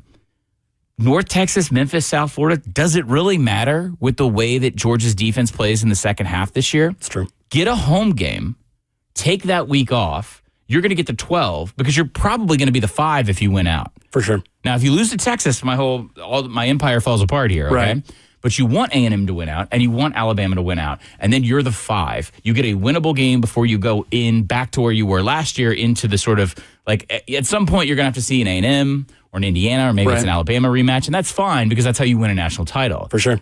But staying healthy is the thing that I heard about from Georgia fans last year. And then I'm thinking, well, if they do stay healthy the way they play in the second half, I'm a little suspicious about some of our bigger contenders. We can talk about that in the next segment. For sure. I'm kind of coming around to the Dogs this morning. I think it's fair. I think the only thing that could throw a wrench in that is Ohio State forgetting how to play Michigan again. Yes, sir. And them then losing to Indiana in the Big Ten championship game and being the 5, which again would be funny if they lost to Michigan, gave Ohio State an easier path. It's cold enough outside for us to have a Big Ten segment. We can do that. Yeah, absolutely. It is. I mean, we watched Big Ten football in Big Ten city of Los Angeles last night between the Steelers and Chargers, so it's been consistent. Because I was looking at all of these teams' paths, and I was going to do this at 9, but I want to go ahead and do it now, and I'll just do it again at 9. I've got a lot of time to fill talking to myself at this empty room. Yeah. I also have a Titan suggestion for you if you need it this morning. Lovely. Okay. We're teasing all sorts of segments. Yeah. There's this idea out there, and I want to look at this from the Vanderbilt perspective. And again, the caveat is it's a shame that Vanderbilt's season has to be viewed now within the framework of the playoff. Because Vanderbilt at 9-3 or 10-2 has had a home run season, even if they don't make the college football playoff. Correct. No doubt. And I think Vandy on Saturday proved, that November pressure as a favorite with playoff implications is something that you don't know what that feels like until you have played with it. Ask Tennessee and Columbia, South Carolina, and Orange Helmets back in 2022. Okay. What it's like playing in November with playoff implications as a favorite. You've got to be on your P's and Q's because things get a little bit tighter. You start to pucker a little bit more. This is what dogged Lane Kiffin. 100%. Dogs Lane Kiffin. Exactly. Yeah, it's still on the board for them to play their way out of the playoff. For sure. This idea out there that Vandy at 10-2 is just a shoe-in is not based in any fact. Vandy at 10-2 needs help, starting with Georgia playing Texas and Georgia Tech. And really the big one that Vandy needs is they need Pittsburgh to pull off the upset on game day against Notre Dame this weekend. Absolutely. That is a major, major game for Vanderbilt. So I did this last night. I put out every team ranked ahead of Vandy and Georgia Tech behind them and all of their remaining paths. So we can do a little bit of math here on where Vanderbilt is at this point. Yeah, it also stinks for Vandy is that you scheduled with intent in getting Virginia Tech. Right. And you had no idea they were going to suck this much. And it also means that Texas doing the same thing and their third loss potentially being to Ohio State and having a head-to-head, like a 9-3 Texas, if they can either win in Athens or beat A&M, depending on what the loss looks like, if they do lose one more. I would shorten it and set the table this way, and I'm the pro-Vandy guy. Like I said, man, I guess this joke doesn't work anymore, but my entire career I was always like, I want Vanderbilt. I want a top 10 Vanderbilt. I would never have to leave my house. And I'm like, oh, God, we have a top 10 Vanderbilt. Now what do I do with myself? I don't see Vanderbilt in the playoff unless the SEC leads total bids and then some. Right. I do think you have to eliminate Notre Dame. Yes. I don't know if that's possible. And one of the Big 12 teams. That might be possible after last weekend because on the Yahoo show, we had framed the Big 12 as a 2-bid league. Right. If BYU limps back into the championship game in Dallas and Texas Tech does it again, I think they can split the difference between the lower teams, and you'll get that effect that everybody wanted from the ACC last year, but they ended up sneaking SMU in anyway. Exactly. And the ACC, I think... it's a 1-bid league. We can go ahead and just last rights. That's going to be a 1-bid league. Their worst enemy is themselves. Hey, baby. 4-loss Duke. ACC champion is a mathematical possibility. Crazy. It is absolutely crazy. So you have, at this point, I think you have 4 locks for the college football playoff today. Okay. Ohio State, Indiana, Texas A&M, Ole Miss. Both of them can afford a loss. Not Alabama? And still get in. Alabama has still got to play Oklahoma. Oh, I'm fine with that. I mean, look, I think Alabama is probably 90%. I've got 2 more teams that become locks this weekend. Okay, who are they? Bama and Georgia.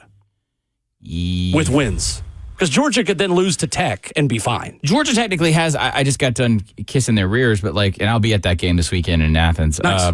A live show, by the way. If anyone's going to Athens, that's right, live show. Go to all my socials at 38 Godfrey on Twitter. You can see the ticket information. Phantom Island, we're going live the night before downtown Athens. If there are any dogs listening, go get your tickets. It's going to be really fun. It's put on by Modelo too, so you get free beer. Oh, fantastic.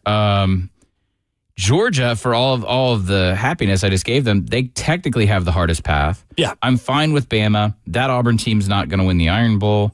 No.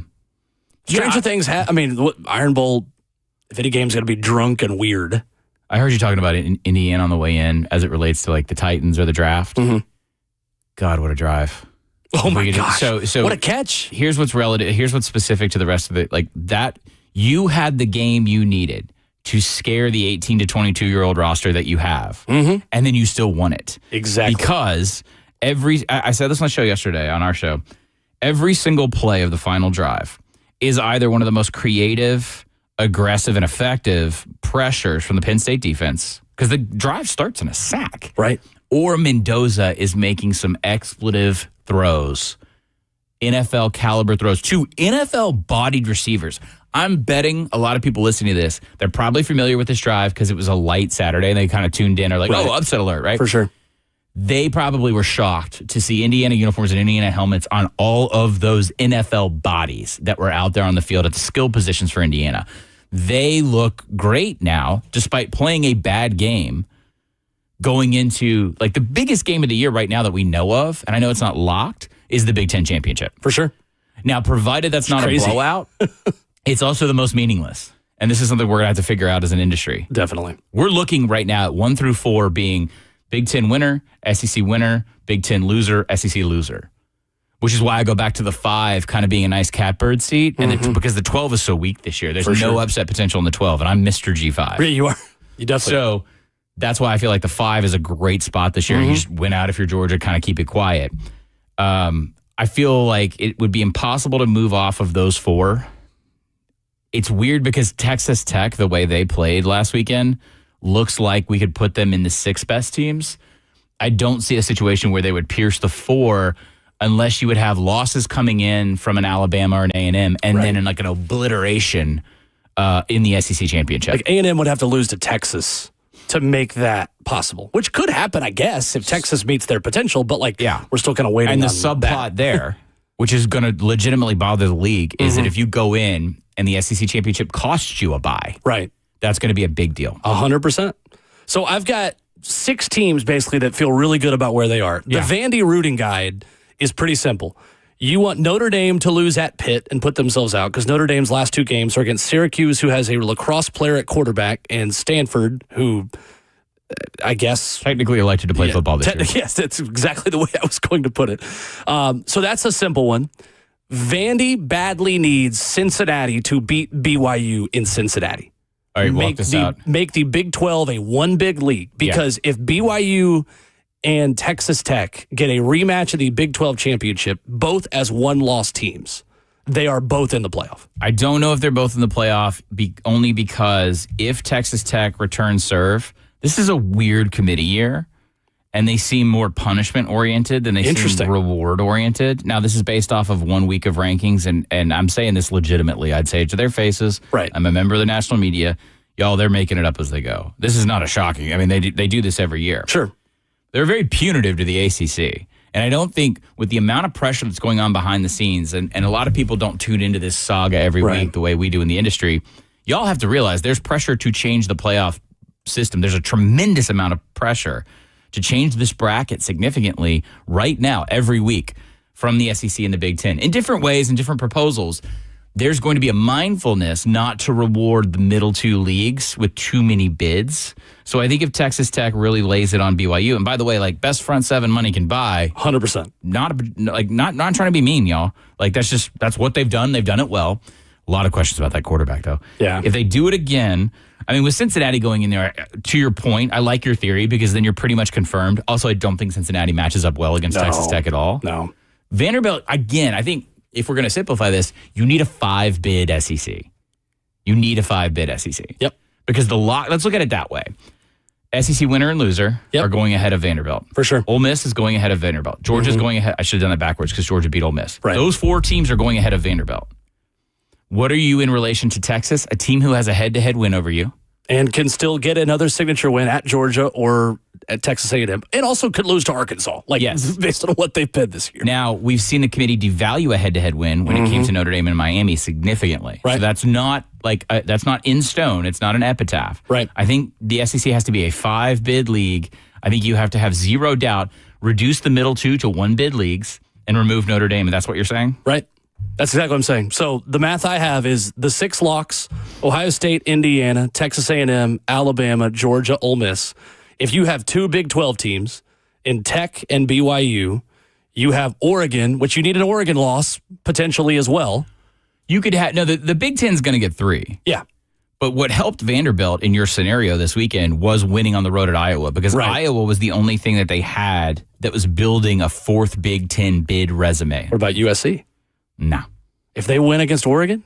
If they've run the table? I guess, yeah. I mean, technically, they're not going to win at Oregon. Let's just be honest about it. It's possible, but I've just seen that they are a very flawed team. Yes, mathematically, what you're saying is correct because they are a 2-loss team.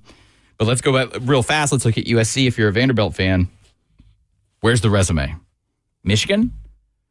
Nebraska? We'll get to them in a second. I don't know what luster Nebraska will have. It just depends on how Nebraska finishes the season. What consideration will they have evaluating Nebraska with or without their quarterback? Now, USC still has Iowa. Okay. Maybe you can argue against it. Yeah. Right. I also think that Iowa team could go on the road and get a very cathartic win over a flawed USC team. We're up against it, but you put those 9, Notre Dame is 10, ACC champ is 11, G5 team is 12. All of a sudden, Vanderbilt could beat Tennessee and be on the outside looking in. Yeah, definitely. They're probably going to end up in the South Carolina, Ole Miss, Alabama zone of last year. Mm-hmm. By the way, nothing wrong with that. No, that's a great season. Again, this is the problem with this sport was not meant to be viewed as a postseason sport. Well, we do that with basketball, and we kind of ruin the regular season, so we need to be mindful. Coming up with Stephen Godfrey in studio talking college football, we touched on it, the quarterbacks that were benched over the weekend. How in the world did Mark Stoops in Kentucky just pants Florida live on primetime television over the weekend? And does this mean that quarterbacks like Garrett Nussmeier and Drew Aller are going to start just bailing on college football and not taking the NIL deals based on what's happened to them this year? We'll talk about that with Stephen Godfrey in studio next.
Wrap it up, hour 2 on Ramon and Will. We are fueled by Scooter's Coffee at 104.5 The Zone. Stephen Godfrey is in the studio. You get him in microphones pretty much everywhere. It's too many. Yeah, it's a lot of microphones. It's too much. It's all of the microphones. I got kids.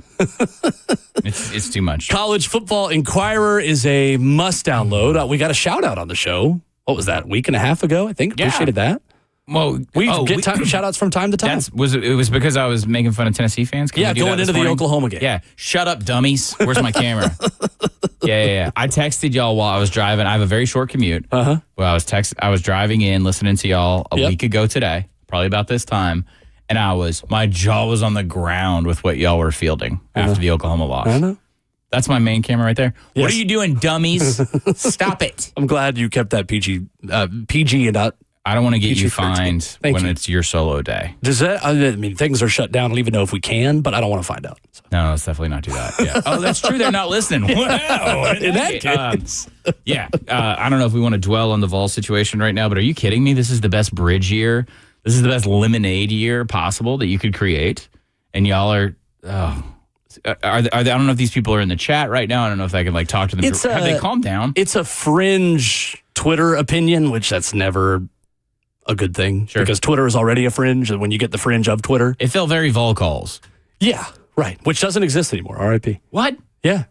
Vol calls. Have I told you guys? I don't know if I've told Ramon this. On the show, I have multiple brothers-in-law who are LSU grads and Louisiana natives, and at the height of things, in the dark days for the Vols, they and other buddies of theirs who went to Oklahoma or A&M, they would all literally get together after a tailgate or whatever and turn Vol calls on just to listen. This is more like the which end I think of the is part Butch of the era. reason why it doesn't exist anymore. That thing stretched so far beyond angry Tennessee fan calling on the way home to Seaverville. Just absolutely. Did I just mispronounce the Tennessee city name? Which one? Oh, I don't want to do it again. Cedarville? No, Sevierville. Sevierville. Yeah. I'm not going to be qualified. I'm 20 years next year in Tennessee, but I have no East Tennessee cred because I've been in middle my entire time. That's fair. I mean, I know how to say Demumbrian. Which basically just means that you've lived in California for the last 10 years. Oh, man. I just got my Tennessee card revoked. No, I mean, Middle Tennessee card now is a lot different than what it was 20 years ago. And I have a West one because I went to college in Oxford, so you got to go to Memphis all the time. Essentially the same thing. Oh, man, that's tough. Anyway. I got to go over to the State History Museum as punishment. Is it fair? Just walk around. That's a very nice place.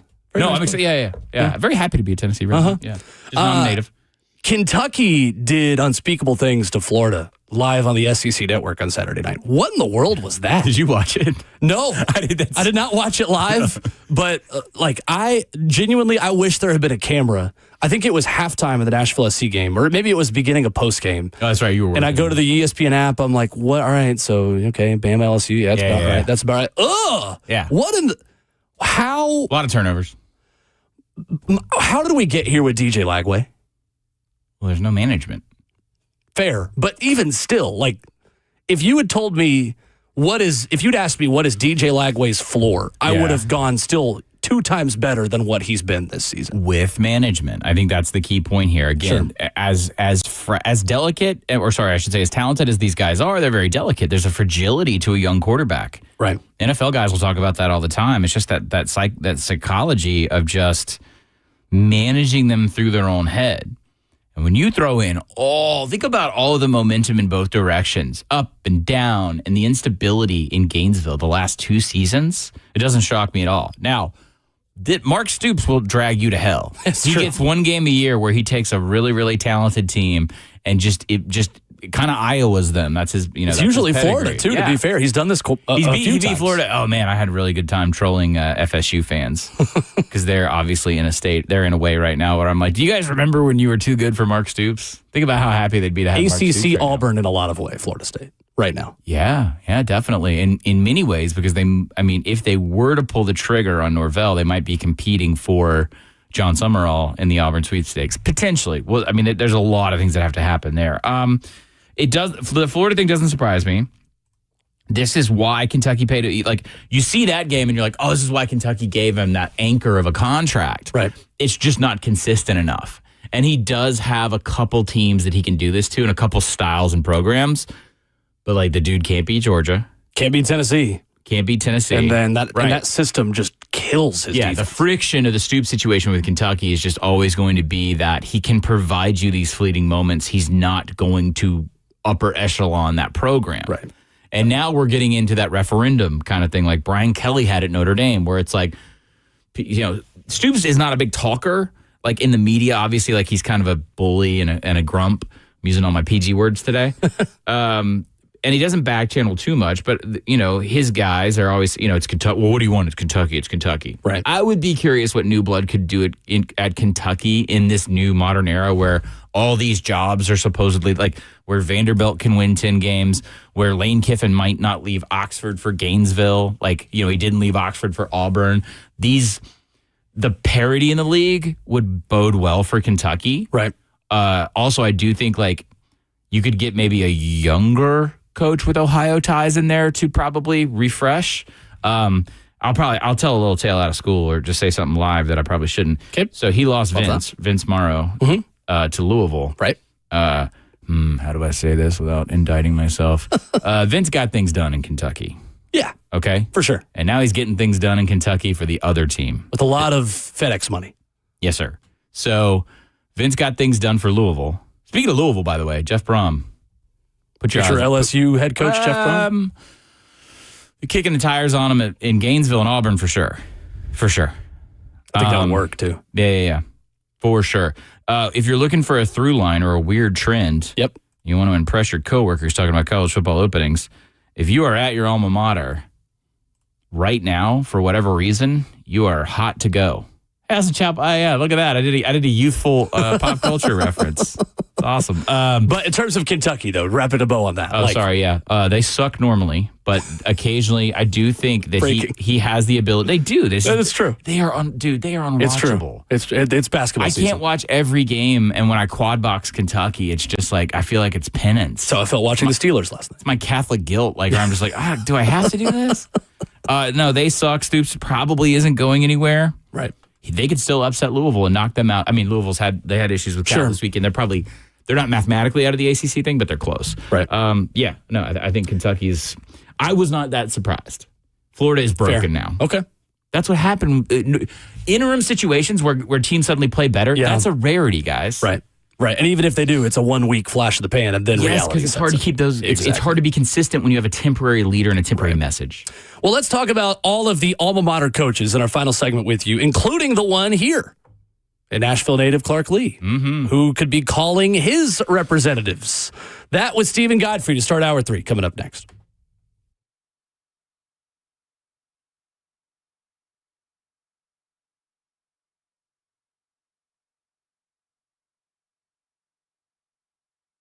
Moving around Middle Tennessee is a challenge, and just because everyone wants to move here from New York and California does not necessarily mean that it is easy to sell your home. And you probably know, if you're taking a walk around the neighborhood, you've seen that for sale sign that's in that house down the street. It's been collecting dust. It's been there for forever. I want to tell you about my good friend Bernie Gallerani. In this market, you need a local real estate agent with years of experience and a proven track record. You need my friend Bernie Gallerani because he's got a guarantee. He guarantees to sell your home in 30 days or less, or he'll buy it.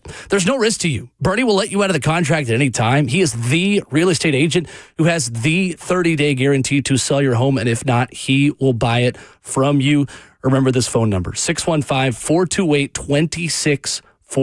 If you're thinking about selling your home, if you want to take that leap, if you'd have to with a job situation, you need to find that next place, well, make sure you get the peace of mind and guarantee that your home is going to be sold. Online at BernieGallerani.com or call him at 615-428-2644.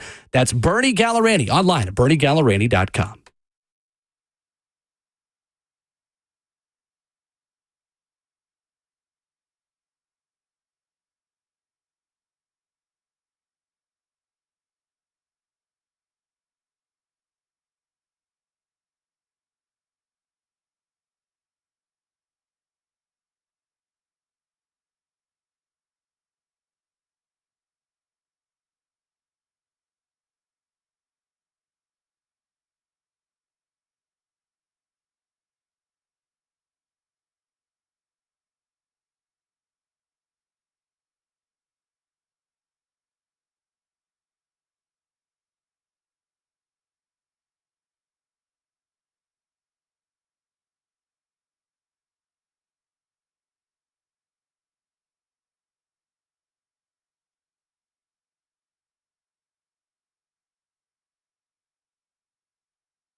8:03, good morning, live from the 104.5 The Zone studios. I'm Justin Hawkins. Titans and Vols had the bye week, so we start with Sunday Night Football last night as the Chargers best the Steelers 25-10 in Los Angeles. Steelers quarterback Aaron Rodgers had 2 interceptions, and the Chargers improved to 7-3 on the season, while the Steelers fall to 5-4. Some other scores in the NFL. In Germany, the Colts beat the Falcons 31-25 in overtime. Jonathan Taylor rushed for 244 yards and had his NFL record 4th game of the season where he rushed for 3 scores.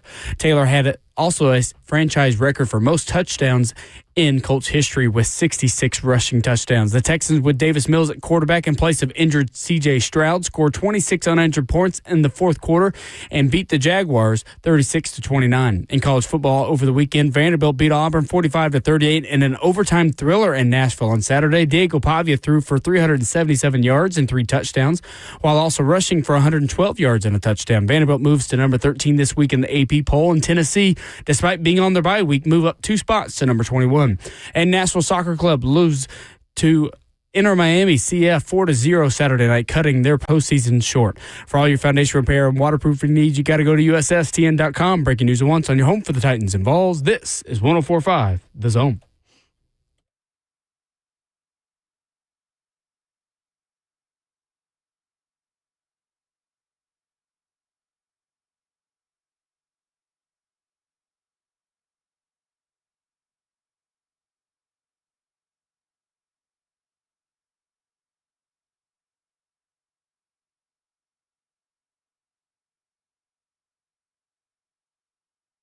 Second half of the show and hour number 3 getting started on this Monday morning out of a bye week. There is lots to get into. I've had some eyeball emojis, and I had an LMAO from Buck Rising. Why? On what the title of the show was this morning on 104.5 The Zone TV.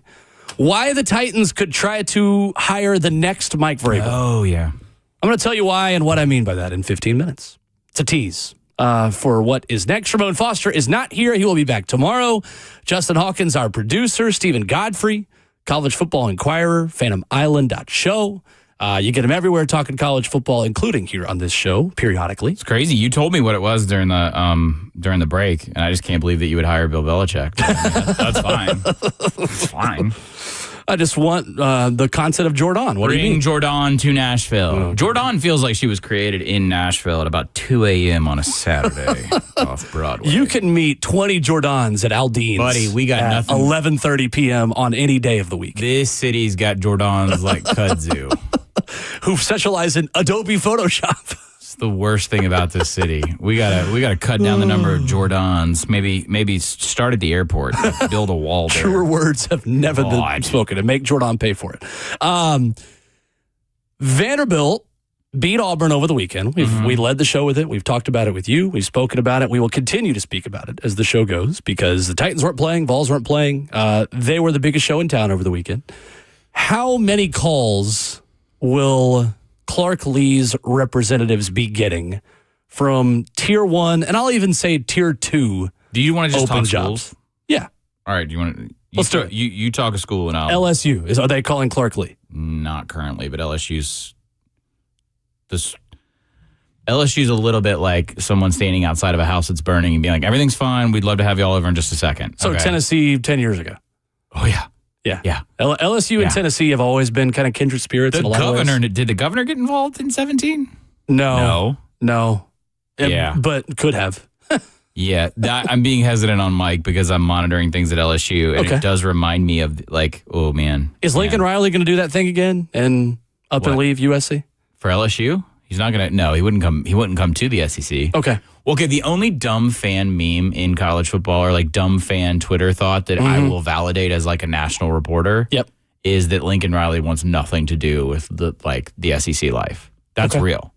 Makes sense. That's real. If Texas Tech were to somehow, if they were to have lost this weekend, missed the playoff, you can bet Cody Campbell and all that commercial buying money. That would have just scooped him up in a heartbeat. An amazing. The contract at USC is so prohibitive right now. Yeah, it's private. We don't have a public access to the particulars of it, but it's in the neighborhood of like 80 right now.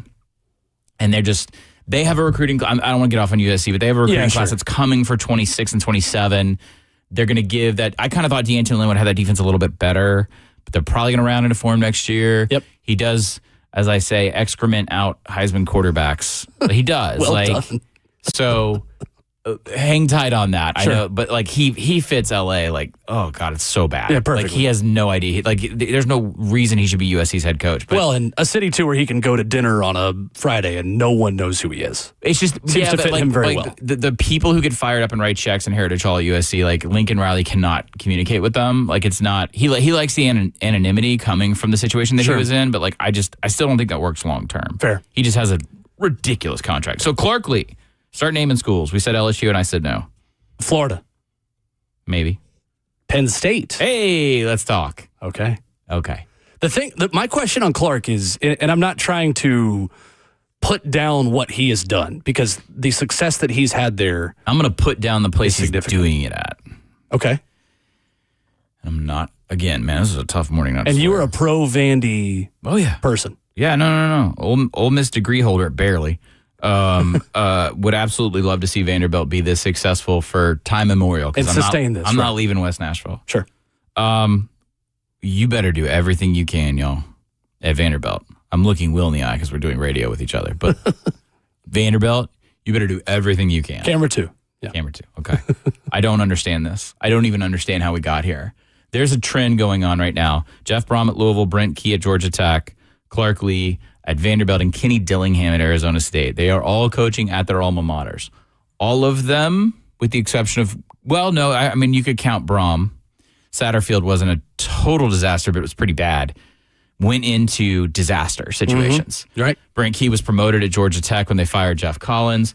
Dillingham went into something I can't not use profanity about, but the state that Herm Edwards, who went back to ESPN, left Arizona State. Don't press send. And then I'm trying to remember the rest. Clark obviously coming into Vanderbilt, it being what it is. We've discussed that. These guys I think are being overlooked by their employers. So the early word that I would get is that obviously Dillingham would love to take Arizona State and get that. Look, if you can get a top end middle two job, Rhett Lashley has effectively already turned down Arkansas to stay at SMU. Right. Do it. But if you are not being valued in the place that you're at, I would be curious of Arizona State. They have money in different ways. I'm not saying they have like crazy oil billionaire money. They could keep Dillingham there for a little while, but like he has worked at Auburn and he's worked at Florida State. He has ties to those places. Yep. Okay. Clark, like Notre Dame's not going to open unless Marcus goes to the NFL. And I don't think that's going to happen right now. Agreed. But Penn State is in that neighborhood of comps. If you lose him to Penn State, what are you going to do? Try to see if Jerry Kill wants to be a head coach again. Who? Jerry Kill? Keep the offense together? God, no. I don't understand why there has not been a press release yesterday saying we've agreed to a long-term extension with Clark Lee.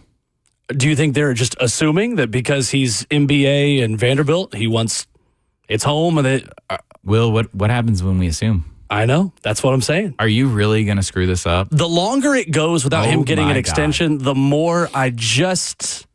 Please don't screw this up. Monitor Vanderbilt. the situation, as we like to say in college. Vanderbilt. And this is not as like, he's had Diego and wants Diego. No. They're better than just Diego. Much better. Yeah, their defense is because he's a really good defensive coach. And it turns out that coaches are really good at coaching when they have good players. What a concept. Let's look for a second at the Luke Fickell situation at Wisconsin. McIntosh, the AD there, comes out last week and says, we think it's not the head coach. We like our head coach who we hired, who every sports writer in America, including me, clapped like a circus seal when they hired him. We need to figure out our roster management. We need to modernize Wisconsin football for the future. Right. Vandy did all this already. Yeah. Why aren't you keeping the architect, who, by the way, grew up, his high school's on the same street? Literally the same exact road. Yes. What are we doing, guys? It's a good point. I see Clark out in the community. I say hello to him. Like, our kids were in a youth sports thing together. I don't want to dox anybody, but like always approachable. Native son. It blows my mind the things I'm hearing as these, like, that I don't you're Vanderbilt. What, do we have money issues? Do we need to talk about that? They literally built a Gothic tower I just drove by on West End Avenue. And I get it. Football's not the priority because it's nerd school where you're actually doing education. Okay, I got kicked out of Ole Miss. But I'm serious, guys. You've seen the front door apparatus that Vanderbilt football can provide. You've had more national attention for this than you ever have. One could argue that the work product that Lee has developed over the last 2 seasons, I would say, blows away anything in the Franklin era by comparison. That was much more opportunistic. Right. And a lot more fragile, because you saw when Mason came in how hard it was to sustain what they were doing. This is built to last. And yes, if you keep Clark Lee, you probably have a 7 or 8 win season in your future. You probably have a 6 win season in your future. You will also create someone who will build consistency at a near playoff level and maybe even a playoff level. Guys, oh God. What about Indiana are you not looking at? Okay? Agreed. All of these schools, it's fair game now, literally. And that guy didn't go there, and they've already extended him. If you have deep pockets, if you have deep pockets as an institution, why are you not doing this? Commenter on YouTube says, didn't they already send out a statement saying they are committed to Clark? No, I don't care about statements. The only statement that they need is a bank statement. I don't want to yell at the YouTuber. What I meant by that is a statement yesterday, meaning like we have extended the coach. We have agreed to a 6-year extension with and Clark Lee gets to go up on his Monday or his Tuesday press or whatever and say like, glad that got done. We can put all this to rest. Yeah. By the way, walking into Happy Valley now is like not the greatest and most ideal situation. No, not at all. And the floor in Happy Valley is so high. I said the other day it was a better job than Florida. I got some pushback to it.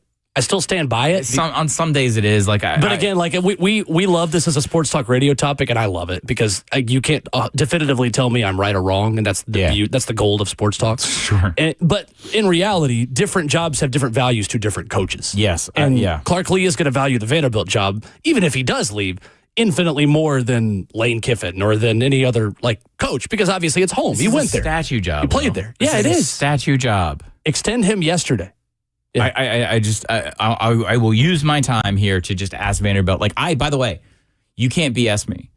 I talk to the agents. I talk to people in the industry. I know what's going on. I wouldn't be spending my time on Nashville radio talking about this if I didn't think there was a possibility that Clark Lee would leave Vanderbilt, and that blows my mind. Wow. That blows my mind. Blows mine too, because I didn't expect 33%, a greater than a 1/3 chance of Clark Lee leaving Vanderbilt to me is inexcusable. It's malpractice by all involved if it gets to that point. If they finish at that 9-win cusp that we talked about when I came on this, like that Alabama level from last year, what? Yeah. Who are you gonna follow up with? No, I know what the market looks like, and I know who you think you can get and who you can get. Because if Clark leaves, the free agent coaches are going to say, if they didn't give him what he wanted, I'll never get what I want. To me, it would feel like I'm not talking about salary. They would have to promote from within. It would have to be Tim Beck, the OC. That's not, and that's not the way to sustain what you're doing. You're right. That's what you would probably be forced to do. I want to be clear. I'm not talking about money in his pocket. I'm saying that if Clark leaves, every free agent is going to say, okay, Clark needed this and this. Or this on this in terms of roster. Yeah, for sure. But we're still in the Southeastern Conference. You're still getting those TV checks just like Tennessee and Alabama and everybody else. Yes. But he's winning these games. And he's doing it really well. I've said my entire career, the most significant game in terms of impact on history that I witnessed personally was the 2014 Sugar Bowl. 85 yards to the heart of the South, because it just changed the paradigm, and Urban Meyer nationalized the concept of SEC football. Yep. I think the second most important game I ever saw in person was me putting together a barbecue kit in my backyard, hearing the foghorn and going, I need to get over to Vanderbilt. They're beating Alabama, the most talented team that the 247 composite rating has ever tabulated. Yeah. And you're going to let that guy go to Penn State? Can't happen. Stephen Godfrey in studio. You're on the Yahoo Daily today. Yeah, I'm on the Yahoo Daily at 9 Central. And then College Football Inquirer will have one up in advance of the rankings because there won't be much movement. Perfect. Although I would say A&M should be number one. It's another road win against a ranked team. Just for a week. Why not? I'm with you. Thanks for coming by. Good to see you. Thanks, buddy. Appreciate it as always. Yes, sir. Coming up, the Titans are trying to hire Mike Vrabel again. I'll tell you what I mean next.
Watching football yesterday in Week 10 of the NFL season, I needed to be won over, and I was. Ramona Will rolls on, fueled by Scooter's Coffee, locally owned at Rivergate, Smyrna, Brentwood, White House, or Mount Juliet. I needed to be won over to believe that the New England Patriots were a team that deserved to be taken seriously. They are. Going to Tampa, beating the Buccaneers 28-23. The New England Patriots, in first-year head coach Mike Vrabel, second-year quarterback Drake May, have two of the best, if not the two best road wins in the National Football League this season. In Buffalo in primetime, in Tampa against the Bucs in a standalone game on national television at noon yesterday. The Patriots have won 7 straight games. A fourth down sack of Baker Mayfield in the final 2 minutes made this a reality. Travion Henderson had his coming out party. 2 long touchdown runs, finished with 147 yards on 14 carries, the kind of game that a young Derrick Henry was having for Mike Vrabel. Drake May is very, very good at this. And Drake May, as a young, dynamic quarterback with a proven offensive coordinator in Josh McDaniels, who knows what he's doing, has made Mike Vrabel, a coach who failed at the end of his tenure as the head coach of the Tennessee Titans, a success again. So watching this game and watching this happen, and all of a sudden now realizing I got to take New England seriously, makes me think of the Titans. Because I went into the Sunday thinking, it's a bye week. I can watch football with the sound on. I can be a captive audience.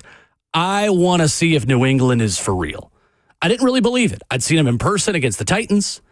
I'd looked at the games that they had won. It is a who's who of bad football teams that the New England Patriots have handled their business against. And then Buffalo. All right, well, now it's got Buffalo and it's got Tampa. And plus in the NFL, unlike sometimes in college football, you get credit for handling your business against bad teams that you are not afforded in other sports because everyone on any given Sunday can win. So I start to think about the Titans. I start to think about what the Tennessee Titans are going to need in 2026, what their situation looks like heading into the upcoming offseason. And I can't help but point out the similarities between where the Tennessee Titans are going to be moving forward into this offseason and where the New England Patriots were this time last year and going into last offseason. The New England Patriots, with one-and-done head coach Gerard Mayo, had drafted a young quarterback by the name of Drake May. Now, Drake May was not great last season, but he showed flashes. He needed polish. He needed time. He needed time on task. He needed the ability, with a lot of money in free agency, a very big draft class, and with a coach who had done the job before, to grow and to become a legitimate quarterback of the National Football League. The Tennessee Titans are in the exact same position as the New England Patriots were this time last year. Rookie quarterback and a coaching change. I tweeted this out yesterday at Will_Bowling. Rookie quarterback and a coaching change. Tons of cap money in free agency. Titans have more than anybody. New England last year, more than anybody.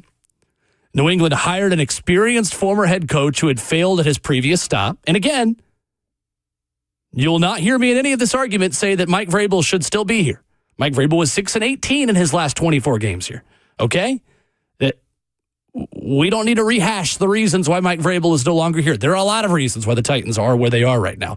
I'm not doing revisionist history on the end of Mike Vrabel here. I'm talking about experienced former head coach, culture builder that could either be defensive-minded or offensive-minded, who gets another shot with a proven offensive play caller. That's Mike Vrabel in 2025.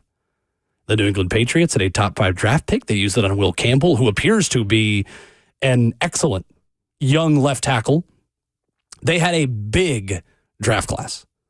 They appear to have hit a lot of doubles and triples and maybe even some home runs with that draft class. They had 11 picks. The Titans right now, with the moves that they made last season, with the spot that they currently hold, with the number 1 overall pick in the NFL draft, will have the opportunity to trade out of that point and build a draft class akin to what Mike Vrabel, Ryan Cowden, the whole crew up there in New England built for their team in 2026. You need 3 elements. You need 2 out of these 3 elements to have a successful offense in the National Football League. Number 1 is play caller. Josh McDaniels is a proven play caller who knows what he's doing. The difference between the 2023 Mike Vrabel that was fired in Tennessee and the 2025 Mike Vrabel, who is being successful with a young quarterback and a dynamic offense so far this year, is Josh McDaniels, in my opinion. That's where you begin. And the fact that Mike Vrabel is willing to listen to ownership and bring in a proven play caller is proof that maybe he learned a little bit from what didn't work in Nashville. Now, that's not to say that Mike Vrabel is a totally different person. Mike Vrabel is going to be Mike Vrabel until the day that he hangs up his whistle and headset and clipboard in the National Football League. That guy is what he is. But he also had Todd Downing calling plays at the end here.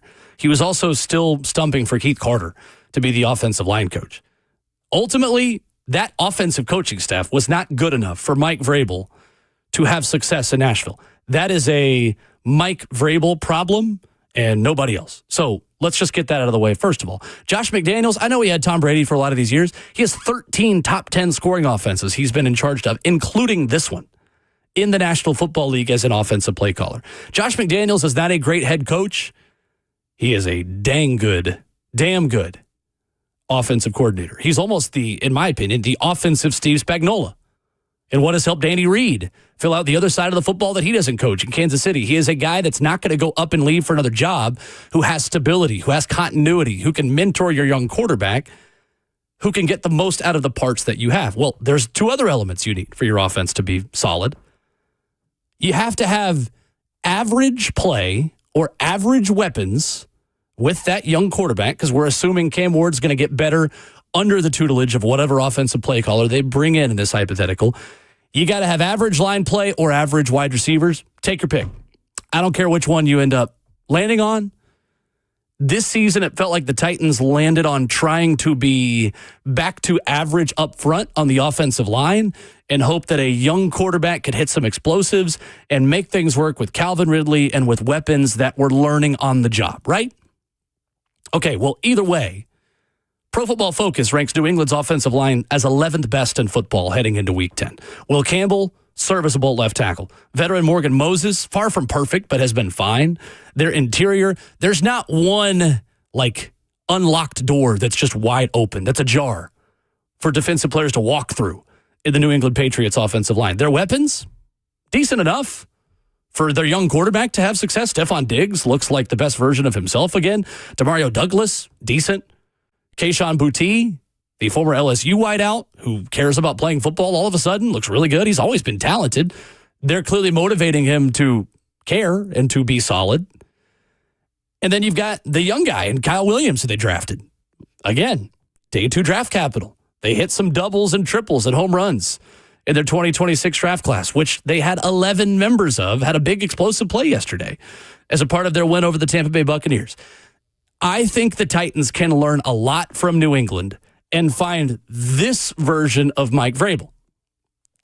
I'm on the record that I think that's Robert Saleh. Yep. I think finding a defensive-minded culture builder with a proven offensive play caller, replicating the draft class that you just had, and doing it again with probably more draft capital and hopefully a trade back out of the top 5 spots wherever you're picking in the 2026 NFL draft, sets you up to be New England. Sets you up to be New England. Maybe not immediately, but again, look at New England's free agent acquisitions that they made. Milton Williams, 4 years, $104 million. We haven't even talked about their defense. Their defense, I saw yesterday, I haven't fact-checked this 100%. I think Will Compton's the one that put it out there, hasn't allowed a 50-yard rusher this season.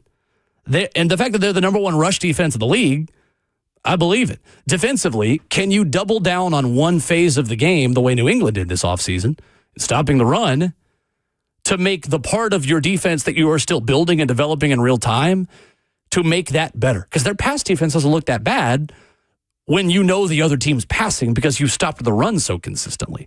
Milton Williams, 4 years, $104. Stephon Diggs, 3 years, $69 million. It's been great. Carlton Davis, 3 years, $60. Harold Landry, 3 years, $43.5. Robert Spillane, another former Titan, 3 years, $37. Morgan Moses, solid right tackle. Mac Hollins was making plays yesterday. He's another one that they brought in. 2 years, $8.4 million. Can you take one element of the game away defensively? The Titans are in the position to try to hire Mike Vrabel again, but this version of Mike Vrabel. The Mike Vrabel with an offensive play caller. The Mike Vrabel that has a young, moldable quarterback that needs polish, that needs time, that needed development like he did this time last year, the way Cam Ward does this year, right now. It is the ironic part of where the Titans are. I'm not going to relitigate firing of Mike Vrabel because there are a lot of factors that went into that were out of his control, but there are also a lot that were. And Mike Vrabel could have done a better job with his staff and with the development of young football players that he did not get the most out of, and he might still be the coach here today. So the Titans were not totally wrong in getting rid of him, but now with where they're at, they're kind of trying to hire him again. The version that is able to have a good offensive play caller. Justin, where do you have pushback or agreement with my argument this morning? No, I was going to say you literally just flat out said, without saying, Robert Saleh, and then you said Robert Saleh, and I'm in 100% agreement. Not only does he affect your defensive prowess, and he can kind of mitigate kind of Titans football, which is good physical defensive fronts and physical on the back end with your cornerbacks and not allowing big chunk plays. And that Titans have been giving up so many plus plays in the last 3-4 plus years. Mm-hmm. Also, you got that leadership ability that Robert Saleh, I can't remember what report came out of New York, but it wasn't his leadership that was the problem in New York. Also, can you trust his ability to bring in the coaching staff? Because he didn't have a good coaching staff in New York. Nathaniel Hackett was his offensive coordinator, and that was not a good hire. Right. Also, you can't run that back if he's brought here. That's for sure. Todd Downing was the passing game coordinator. Not a good hire. They love him in New England right now. Yeah.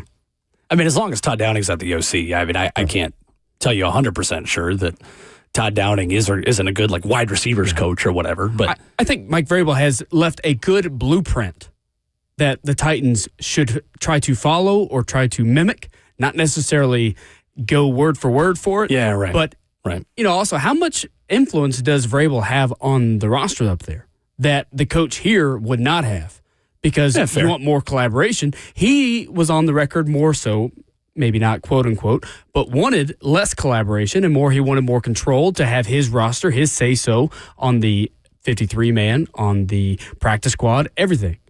Where here, you know that Bergonzi has his say, Brinker has his say, and then the coach falls down below. Yeah, I'm not including the roster control thing a part of this because Mike Bergonzi and Chad Brinker, there's plenty of people to put together the roster here. So that part of the comparison, you're right, does not apply here. I'm just talking as far as because you already listed their free agent acquisition. Sure. And they hit it, nail on the head. Well, they had a fantastic offseason. And that's what the Titans have got to have, all this cap space that's coming up. They've got to hit it. Yeah, their free agent class has to be immediately impactful the way their draft class has been this year. Right. And unfortunately, that hasn't been the case as much this year as their draft class. Joe hit me up yesterday on Twitter at Joe in Nashville, and a great follow, and Joe has been a longtime listener of this show, making the argument that the Titans will be more likely to really mimic another rebuild that also yielded a win yesterday in dramatic fashion. That's the Chicago Bears. Ryan Poles was with Mike Bergonzi in Kansas City. They hired Ben Johnson to help their second-year quarterback, who lost his head coach after year one, and trade down in a draft to accumulate additional draft capital in order to fuel that rebuild. I think there's a lot of truth to that. I think the only difference within that is that would require you to go get another first-time head coach offensive play caller. And very rarely do you make the same hire twice in a row. Yes, I know that Brian Callahan and Ben Johnson are not the exact same coach, but in a lot of ways, they share a lot of similarities in the fact that they've never done this job before, and they are offensive play callers. Now, Callahan obviously wasn't a play caller. They're offensive minds. So I know that's where my comparison breaks down. Simply laying out the facts, though, that very rarely do you go get the same type of coach twice. I know Mike Bergonzi said last week, I don't care if the coach is offensive minded or defensive minded, we're going to be an open mind, we're going to get the best coach. I get all of that. I understand that. just going based off of history of what typically happens in these hires at any level of football is simply all I'm saying. So I think on the defensive side, you're thinking Robert Saleh. But if you're thinking the offensive side, with what you just mentioned, but taking in the fact of what the Titans are doing and what they probably should do of getting a previous head coach, Matt Nagy might be your answer for the offensive side. I agree. And I think Matt Nagy gets unfairly criticized as the face of the dumpster fire at the end that was Chicago. But I do think there is a lot of truth to what you are saying and to his familiarity with Mike Borgonzi. The way that he helps scheme that offense up in Kansas City and the way that he's a great supplemental piece and a voice to Patrick Mahomes. Yeah. And the way that he was a voice to Trubisky or Justin Fields, it wasn't, like you said, it wasn't entirely on him. There was just not enough pieces to the puzzle to make it fit. 615-737-1045. Would you be okay hiring another Mike Vrabel type? Many of you in the FNN Bank chat are not a fan. One commenter says this is a sickening topic and deserves clowning. Well, you're kind of in the same position, though, that New England was last year. So don't look at me. I didn't put you in the exact same situation they were in. I think it is a legitimate conversation to have to say, is the Patriots season and rebuild worth trying to mimic in some ways in the short term? You're not going to do everything the Patriot way. I'm not saying that.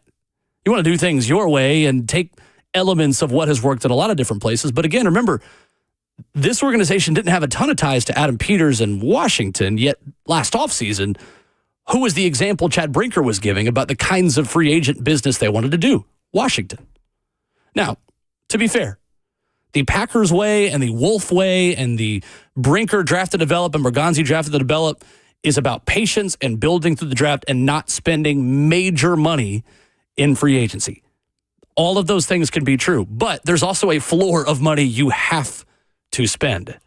And this team has so much money to spend this offseason, they are forced to find that balance, to fill a lot of immediate needs with free agent money and spend a lot of millions of dollars. Again, the way New England did over the offseason.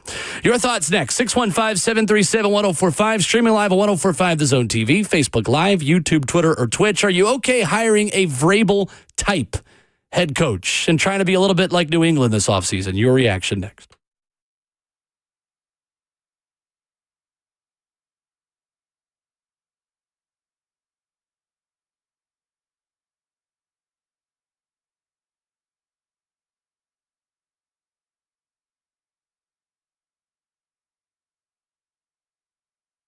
What's up? Will Bowling here telling you about my new obsession, Daisy French onion dip. It's my guilty pleasure during football season, guys. I love eating dips with chips, wings, and veggies, and Daisy French onion dip is the easiest win that you can bring to the tailgate, that you can bring to the watch party. Daisy's just come out with this stuff. Daisy French onion dip and Daisy ranch dip are a game changer. They're as delicious as a homemade dip, and they're made with real herbs and spices, plus other ingredients you'd find in your own kitchen. Make sure you check it out. At a grocery store near you, pick up some Daisy French onion dip for the football this week for just lounging around, snacking around the house. That's Daisy French onion dip and Daisy ranch dip at a grocery store near you.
Wrapping up the third hour of Monday Morning, Ramon and Will. No Ramon, but you've got Will. And, of course, you've still got Scooter's Coffee fueling the show. Rivergate, Smyrna, Brentwood, White House, or Mount Juliet, where you get some of your own. Coming up, I've got the Vanderbilt routing guide for what needs to happen for you to make the college football playoff. A lot dicier than you think it is, even if they go to Knoxville and win. We'll do that coming up here in 10 minutes. But we go to the phones because we asked the question before the break, would you be okay with the Titans hiring another Mike Vrabel? Going to get Robert Saleh? Someone who's been a head coach before. It didn't work out. Quote-unquote leader of men, defensive guy. George is in Nolensville. Up first on this. Hey, George. Hey, Will. How's it going, man? Good. I'd be okay with it personally, but the thing is, we had Vrabel, so yeah, and without knowing all the ins and outs, seemed to ruffle feathers with the administration and whatnot. So I just don't know how long of a lifespan something like that would have, and if it would, if it would take kind of I don't know if culture is the right word, but from a culture standpoint, when he went back to New England, he was kind of going home, and it might not be the same thing here. That's fair. Thank you, George. Appreciate the call. Two things on that. I think my argument revolves around one key point. You didn't have this version of Mike. That's kind of my whole point in all of this. Mike Vrabel in his heart of hearts, I guess, with truth serum, would be the one to tell you for sure if the success this year is in part because of lessons he learned of what didn't work here. Right? Like, the biggest difference for me of Vrabel now is the fact that he has Josh McDaniels and that ownership stumped for Josh McDaniels. You didn't have that. You had Todd Downing. After Arthur Smith, after one season of Matt LaFleur, that's what you had to deal with. You had Tim Kelly and Todd Downing, and that ultimately, I think, doomed Vrabel more than anything else. His inability to develop young offensive players with the offensive coaching staff that he had, with a deteriorating roster over here on the back end that John Robinson could not backfill with good veteran football players as they were winning. That got tougher for them to do as their draft compensation was getting back into the teens and in the 20s. So you are looking for the version of Vrabel that actually admitted, hey, I need to actually just get a proven offensive play caller to run this thing. That's what you are trying to get at this point. So, yeah, I think that's the element of where things are different. And two, that's my other point. Be okay with someone that's going to ruffle feathers in the building. You've got to be okay with that maybe being a part of it, because ruffled feathers with wins is better than smooth feathers and losses. Josh is in Smyrna up next. Hey, Josh. Hey, what's up, guys? Morning. Good morning. Love the show. Thank you. Man, Vrabel, I'm a longtime Pats fan, got family all through Boston, so I'm a born native Nashvilleian, so I've been a Titans fan since they came here. But, Vrabel's still the same guy that he was here. He's a player's coach. You've seen that Sunday. Anytime you see anybody get injured, he goes out there. Yep. He's one of the boys, right? He's always been that camaraderie. I think, the short term that he was here in Nashville, I just don't think nobody gave him a chance. You take a new coach, put him in a new organization, it's going to take a while. And when you have GMs that he had and you have the front office, pulling strings, I just don't think he had a chance. And now everybody's seeing what he's doing in New England. They're like, I wish we had that guy. You had him. Peace out. Thank you, Josh. Appreciate the call. Yeah, there's some truth to that, for sure. You did have him. Now you're trying to go find, in my opinion, the version that New England got to have. And yes, he is still the same guy. Again, marginally, Mike Vrabel is not running that organization very differently than how he was running this one. Again, he has a legitimate play caller. That is the difference. And you can't underestimate how big of a difference that was. Remember when he got fired and Brian Callahan hired his new coaching staff and the breath of fresh air that was? Yeah, it didn't work. It didn't work for Brian. Didn't work out. We're going to move forward. There's going to be another new coaching staff in here. But remember how finally, a coaching staff that is beyond just the head coach being really good at what he does and Shane Bowen and Tim Kelly and Keith Carter and Todd Downing. And they were good members of that staff too. But again, the whole point that I am making revolves around how Josh McDaniels has gotten the most out of Drake May. That's the point. Don't be afraid. Because again, it's not just Vrabel. If you're tired of Vrabel talking, I know many of you are, and F&M Bank Chat filled with stuff of I don't want to talk about him anymore. Okay, then just call it Dan Quinn. Just call it Robert Saleh, who is available. Call it Mike McDonald, who is the head coach of the Seattle Seahawks. That rebuild is different because they went and got Sam Darnold, who I desperately wanted here. And you've got a young quarterback in Cam Ward, but you can call it whatever you want. The quote-unquote culture-building leader of men, I can coach these guys a little bit differently because they just got done with college and they're not established professional players with big families that need to be coached a little bit of a different way. Hiring the more drill sergeant head coach might be the very best thing for this organization right now. So yeah, it's not just Vrabel. There are plenty of coaches who have been successful in this league being that. That, I think, is the profile of coach the Tennessee Titans are going to be in the market for this offseason. The problem is, who is your Josh McDaniels? If you're hiring Robert Saleh, a great follow-up question. Who is your Josh McDaniels? Who's your Kingsbury? Cliff Kingsbury. Cliff, yeah. Or Clint Kubiak, if you wanted to go with another one Kubiak. of those. Who is that guy for you? Who do you go find right now that's kind of under the wings right now that you're going to bring up? Why don't we take the S off of Josh McDaniels' name and go with Mike McDaniel, singular? Yeah. That's what I was going to recommend. I think a Saleh McDaniel staff would be, I'm not going to say very, I think would be successful. We're running a poll on this at Ramon and Will on the Robert Saleh point of view. And Easton Freeze is going to stop by at 9:20. I know he's in the Robert Saleh camp as well. But again, more than just one of these coaches who are out there. Would hiring Robert Saleh be a good hire, bad hire, or are you indifferent? At Ramona Will, where you can vote on the poll on that. 32% of you say good hire, 40% of you say bad, 28% of you are indifferent. So far, you can make your voice heard on that at Ramon and Will. And we'd love for you to throw us a follow while you're there as well on Twitter. Coming up, I have got Vanderbilt fans' rooting guide on what you need to happen in order to make the college football playoff, because unfortunately, guys, at 10-2, you still need a lot of help, even with a win in Knoxville, to make the college football playoff, and I will tell you why coming up next.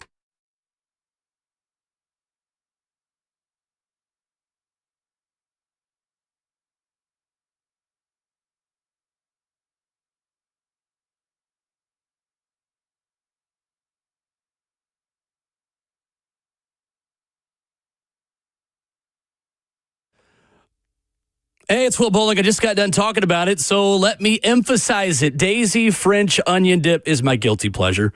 During football season, dips with chips, with wings, with veggies, it is the way to keep yourself fed, to keep yourself full. Quite honestly, it's versatile. Daisy French onion dip is the best of the dips that I've had this football season, that I've had, period. Daisy Ranch dip, Daisy French onion dip are a game changer. They taste homemade. Real herbs and spices, you're finding in your own kitchen. They throw it in there, and they make a delicious snack.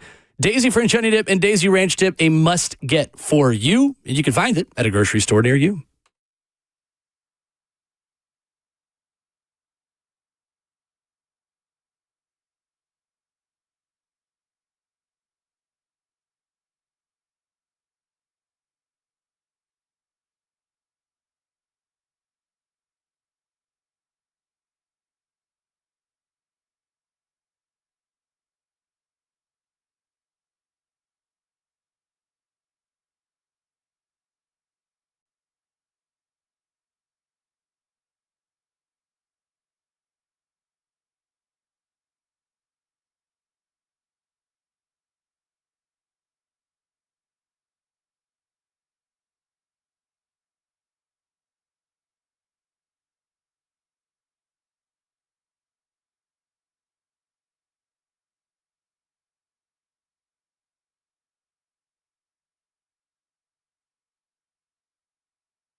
9:03, good morning, live from the 104.5 The Zone studios. I'm Justin Hawkins. Titans and Vols had the bye week, so we start with Sunday Night Football last night as the Chargers beat the Steelers 25-10 in L.A. Steelers quarterback Aaron Rodgers throws 2 interceptions, and the Chargers improved to 7-3 on the season. The Steelers fall to 5-4. Some other scores in the NFL.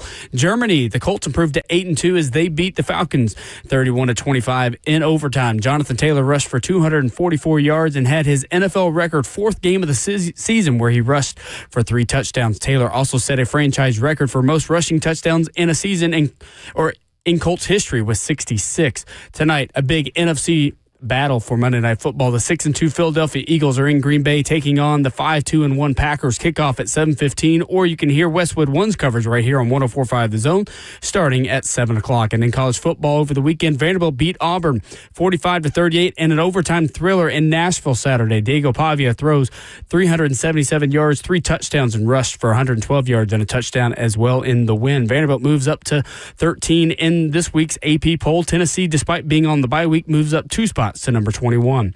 For all your foundation repair and waterproofing needs, you got to go to USSTN.com. Breaking news at once on your home for the Titans and Vols. This is 104.5 The Zone.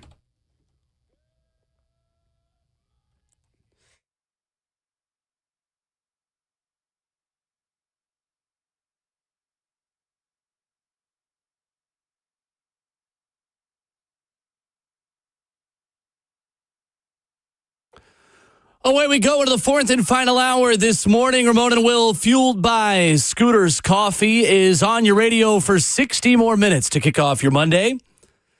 Glad you're with us and hope you'll stop by the 104.5 The Zone Podcast Network. If you missed Stephen Godfrey earlier this morning, if you can't stick around for Easton Freeze, which we hope you do, coming up here in 15 minutes, every hour of every show, podcasted for your downloading convenience on Apple Podcasts, on Spotify, on 1045thezone.com. Ramon Foster will be back with us tomorrow.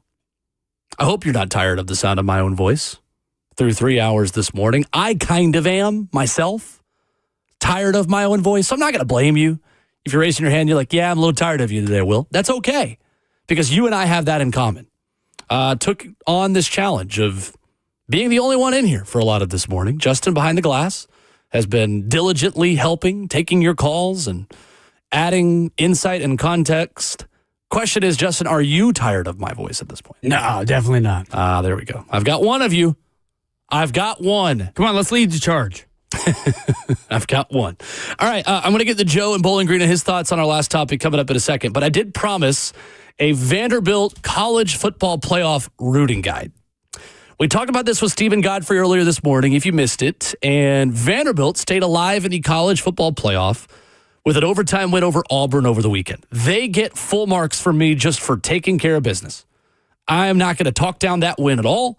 We said last week that game was going to be very interesting, and the pressure that you have to overcome as a team for the first time ever in their program's history, playing a November game as a favorite with playoff implications. You get credit for just winning.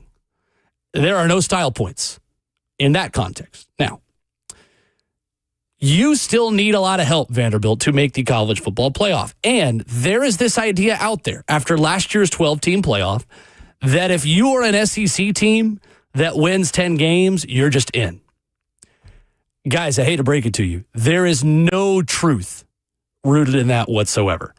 There is no just foregone conclusion that Vanderbilt could go 10-2 and just automatically make it. Here's the disclaimer I will give to the beginning of this.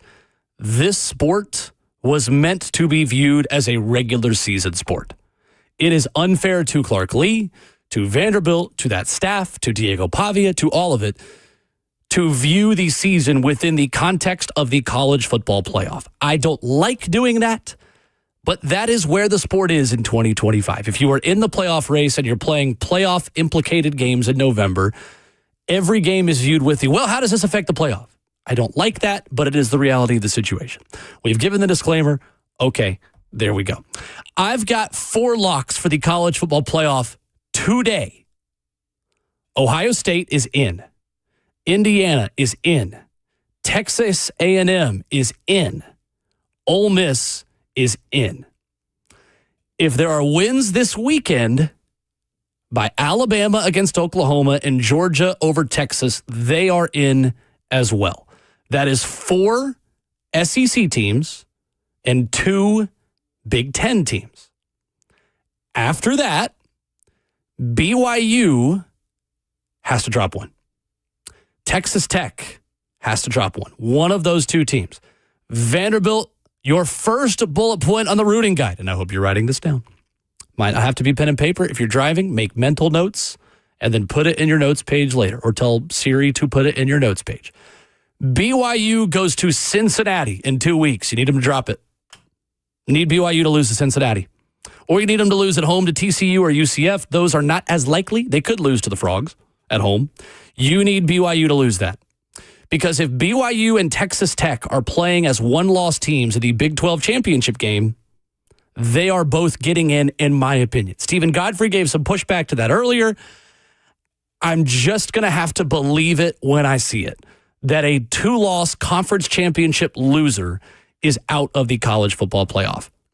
So let's say hypothetically, BYU finishes with wins against TCU, at Cincinnati, and UCF. Again, Cincinnati, that is far from a given for them. But let's say BYU and Texas Tech. All right, so I've given you 6 locks already from the SEC and Big 12. Now we're at 8 teams in the college football playoff. Let's go ahead and get G5 in there. G5 spot has to be taken. That's 9. And then the ACC spot. There has to be an ACC team, probably going to be Georgia Tech.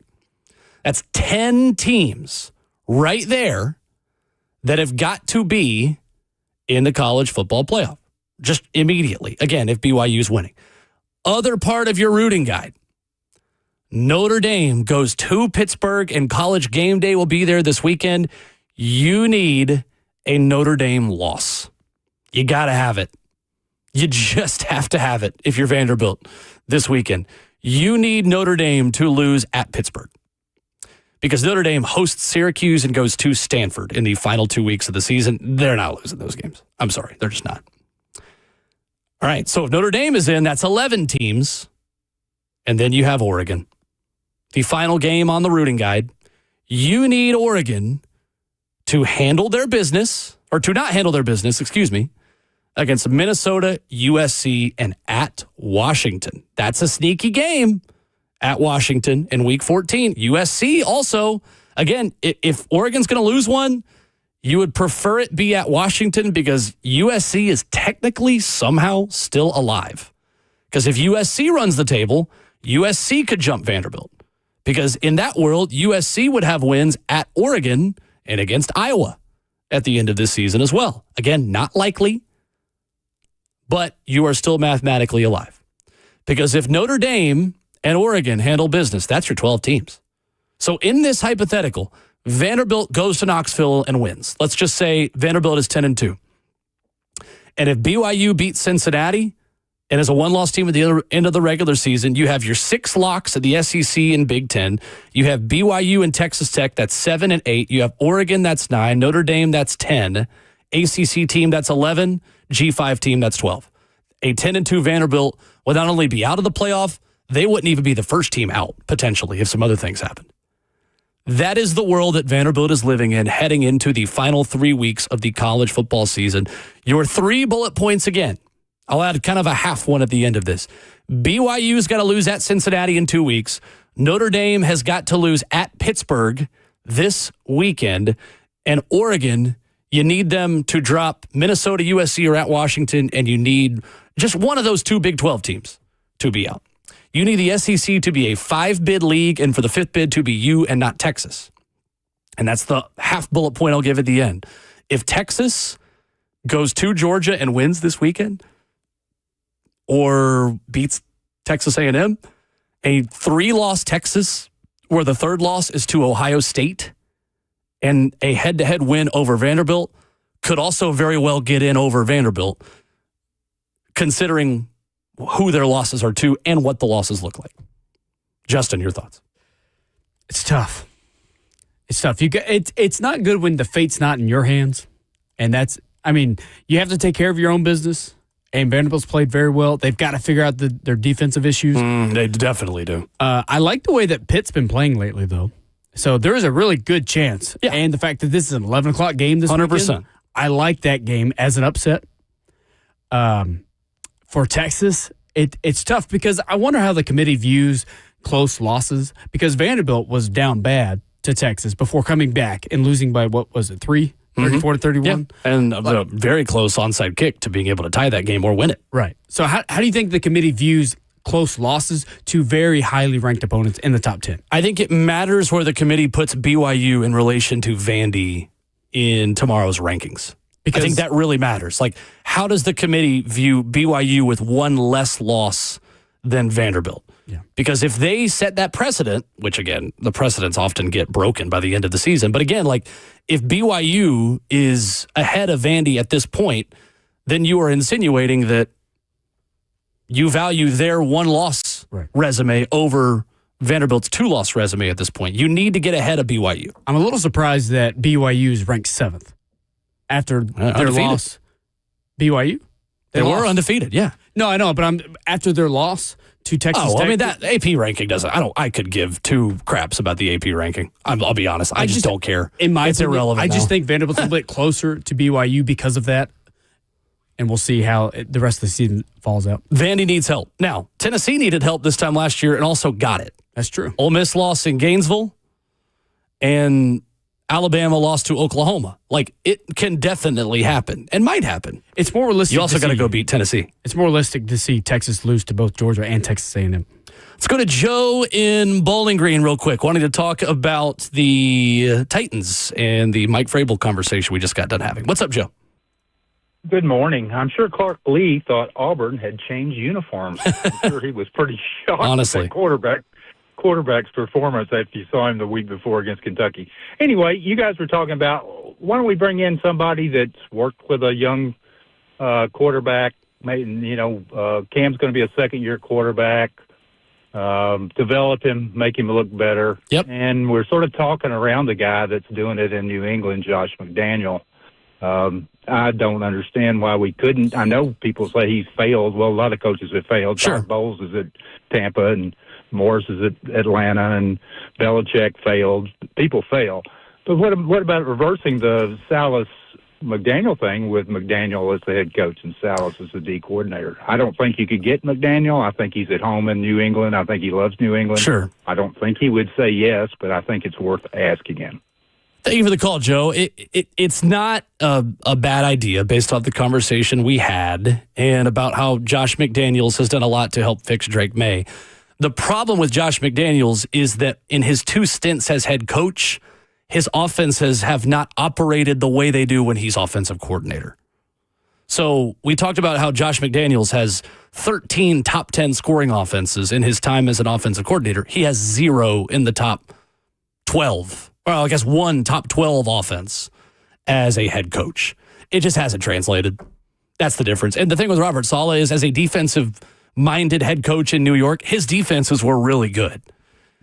And it's not always a foregone conclusion that just because you can do it as a coordinator, you can still manage your side of the ball that well as a head coach. That's the breakdown, is that Robert Saleh did and Josh McDaniels didn't. 2 years at Denver as the head coach, his offenses were 20th and 19th in scoring, and in Vegas, they were 12th and 27th. He's just not a head coach. The other breakdown in that argument, Joe, to your point and to your question, which again, very valid question, is that coaches don't often get third chances in the NFL. This would be Saleh's second. It would be McDaniel's third. I don't see him getting another chance as a head coach in this league. You never say never. But no, I don't see a scenario that happens. Coming up, we'll bring Easton Freeze into the conversation, covering the Tennessee Titans for A to Z Sports. He's on the Robert Saleh train. We could talk about that. We could talk about a Titans player that all of a sudden has a new role on the defense based on a move the Titans made over the weekend. Haven't touched on that yet, and we will with Easton Freeze coming up next.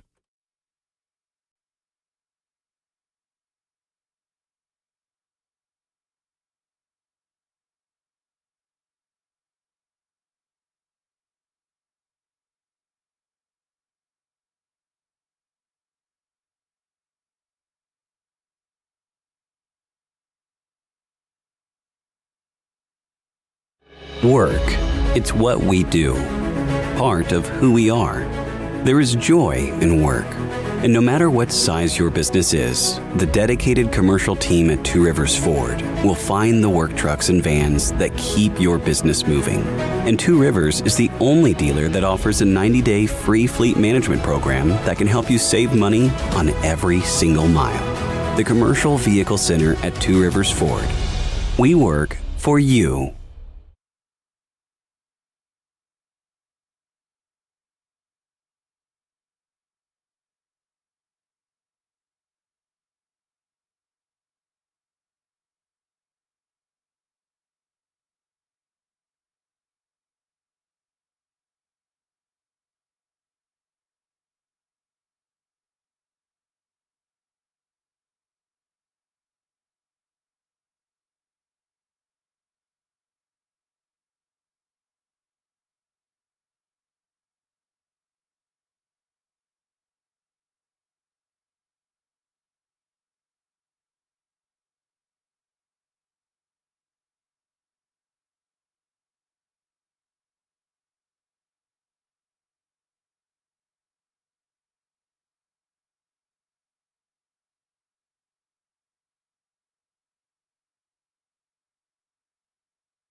Ramona Will rolls on, fueled by Scooter's Coffee. Missing the Ramon, but you've got the Will. Myself, Will Bowling, at Ramon and Will, at Will_Bowling on Twitter. Fueled by Scooter's Coffee, locally owned in Rivergate, Smyrna, Brentwood, White House, or Mount Juliet. It's deja vu all over again because this time last week we were also joined by this man who joins us today talking Titans. Easton Freeze of A to Z Sports is back with us. I was hesitant to ask anyone who covers the Titans to come on today because I wanted them to have restful Sundays and bye weeks. Easton, I commend you. I tip my cap to you. I thank you for making time to join us this morning. What's going on? Hello. I was happy to join you, happy to help you out on a solo morning, and I appreciate you asking me. So, in season, this is a job where I refuse to complain too much about how much work we do because you could be pushing a pencil or could be selling refrigerators door to door or doing manual labor digging ditches, right? We're talking about sports. It's always a good Monday to talk about sports. Amen. Good word. Easton Freeze, A to Z Sports, at Easton Freeze on Twitter. So, Easton, you know as well as I do that when you say the names Mike and Vrabel consecutively, there will be fans that tune you out and Titans fans that turn their nose up and don't want to talk about it anymore. But the premise of the last hour of the show has been, I feel like the Titans are looking for the kind of Mike Vrabel the Patriots just got in 2025, in 2026. Just on that broad idea and kind of thesis statement for the 2026 Titans offseason, which mirrors a lot of what New England had to navigate with second-year quarterback, a lot of cap space, a lot of draft capital, new defensive-minded, experienced coach brought in. Am I on the right track that the Titans could be looking for that same kind of secret sauce this offseason? No, I think that's the easy path to identify if we're going to talk about how the Titans get competitive in a hurry. Now, you have to have a lot of things go right. You have to get the coach or a coach that can do that. But really, more importantly, you have to have a quarterback who really takes that leap. And, not to discredit anything Mike Vrabel's doing. I think Mike Vrabel's a very good coach. I always have thought that Mike Vrabel's a very good coach. And I didn't think Mike Vrabel, the coach in Tennessee, is who got fired, really. But that's a whole different story. Sure. The thing that's really helping him right now is that he's got a supernova quarterback. You know what I mean? And so you can kind of do no wrong when you've got a guy in year 2 playing at a league MVP level. And so Cam Ward taking a big leap will have to be, no matter how incredible the coach you get is, will have to be a very big part of that. And Drake May, by the way, didn't come out of nowhere, right? We saw last year, those that were paying attention to a pretty difficult to pay attention to New England Patriots team, saw that Drake May was really showing signs that this guy is going to turn into a good NFL quarterback. Now, MVP in year 2 signs? No, right. He took a big old leap in the offseason, but it wasn't like he went from questioning whether the guy is even any good to MVP level. No, we finished last year knowing like this guy, pretty nice rookie year given the circumstances. Excited to see him in year 2, and he has been exciting to a fault this year. So Cam Ward's got to be good in a hurry. They've got to hit on some draft picks, and there's another thing that the Patriots have done, not just in this rookie class that they're playing with right now, but a couple of recent guys that can kind of be anchors for the team. And then, of course, you do need to get the coach right because there's the culture element of it, which we talked about last Monday. So within that context, then, Easton, of Cam Ward taking steps and Cam Ward using this, what we hoped before the season, kind of water slide of a month of November to get better. What does that look like for Cam? I know the opponents and definitely the defenses this month are certainly not a water slide. You've got a lot of difficult opponents that are coming here, but you do get to stay here and you get to control that element of off a bye week. We're correcting things. Cam might have focused on something other than football for maybe 10 minutes over the bye week, I hope, to kind of get away from things a little bit. I don't know, man. Which is, I saw on his Instagram story, Easton, he had food on his Instagram story. It was a rare moment of Cam not doing football on his social media. I'm glad. That's reassuring to hear. Yes, but to that point, what is attainable for Cam Ward for 2025 improvements? Just taking away what he could be in the future, taking away what the 2026 offseason will mean. How does Cam Ward take a step in the present this year and starting this month? I mean, the bar is so low. How about we start with moving the ball? Can we establish some kind of rhythm? This is an offense that people have argued about this in recent weeks. They just have not gotten better since they took play calling away from Brian Callahan, since they fired Brian Callahan. They have played worse opponents since the beginning of the year. They opened against an 8-2 team and then a 7-2 team and then an 8-2 team, and they have scored less points since then, which is not a good thing. They have also, outside of like a 3-drive stretch against the Cardinals, where they, won in miraculous fashion, and then a 3-drive stretch at the beginning of the Patriots game, which then fell apart quickly. Like, we're kind of hanging our entire hat since the Callahan portion of the season on those performances.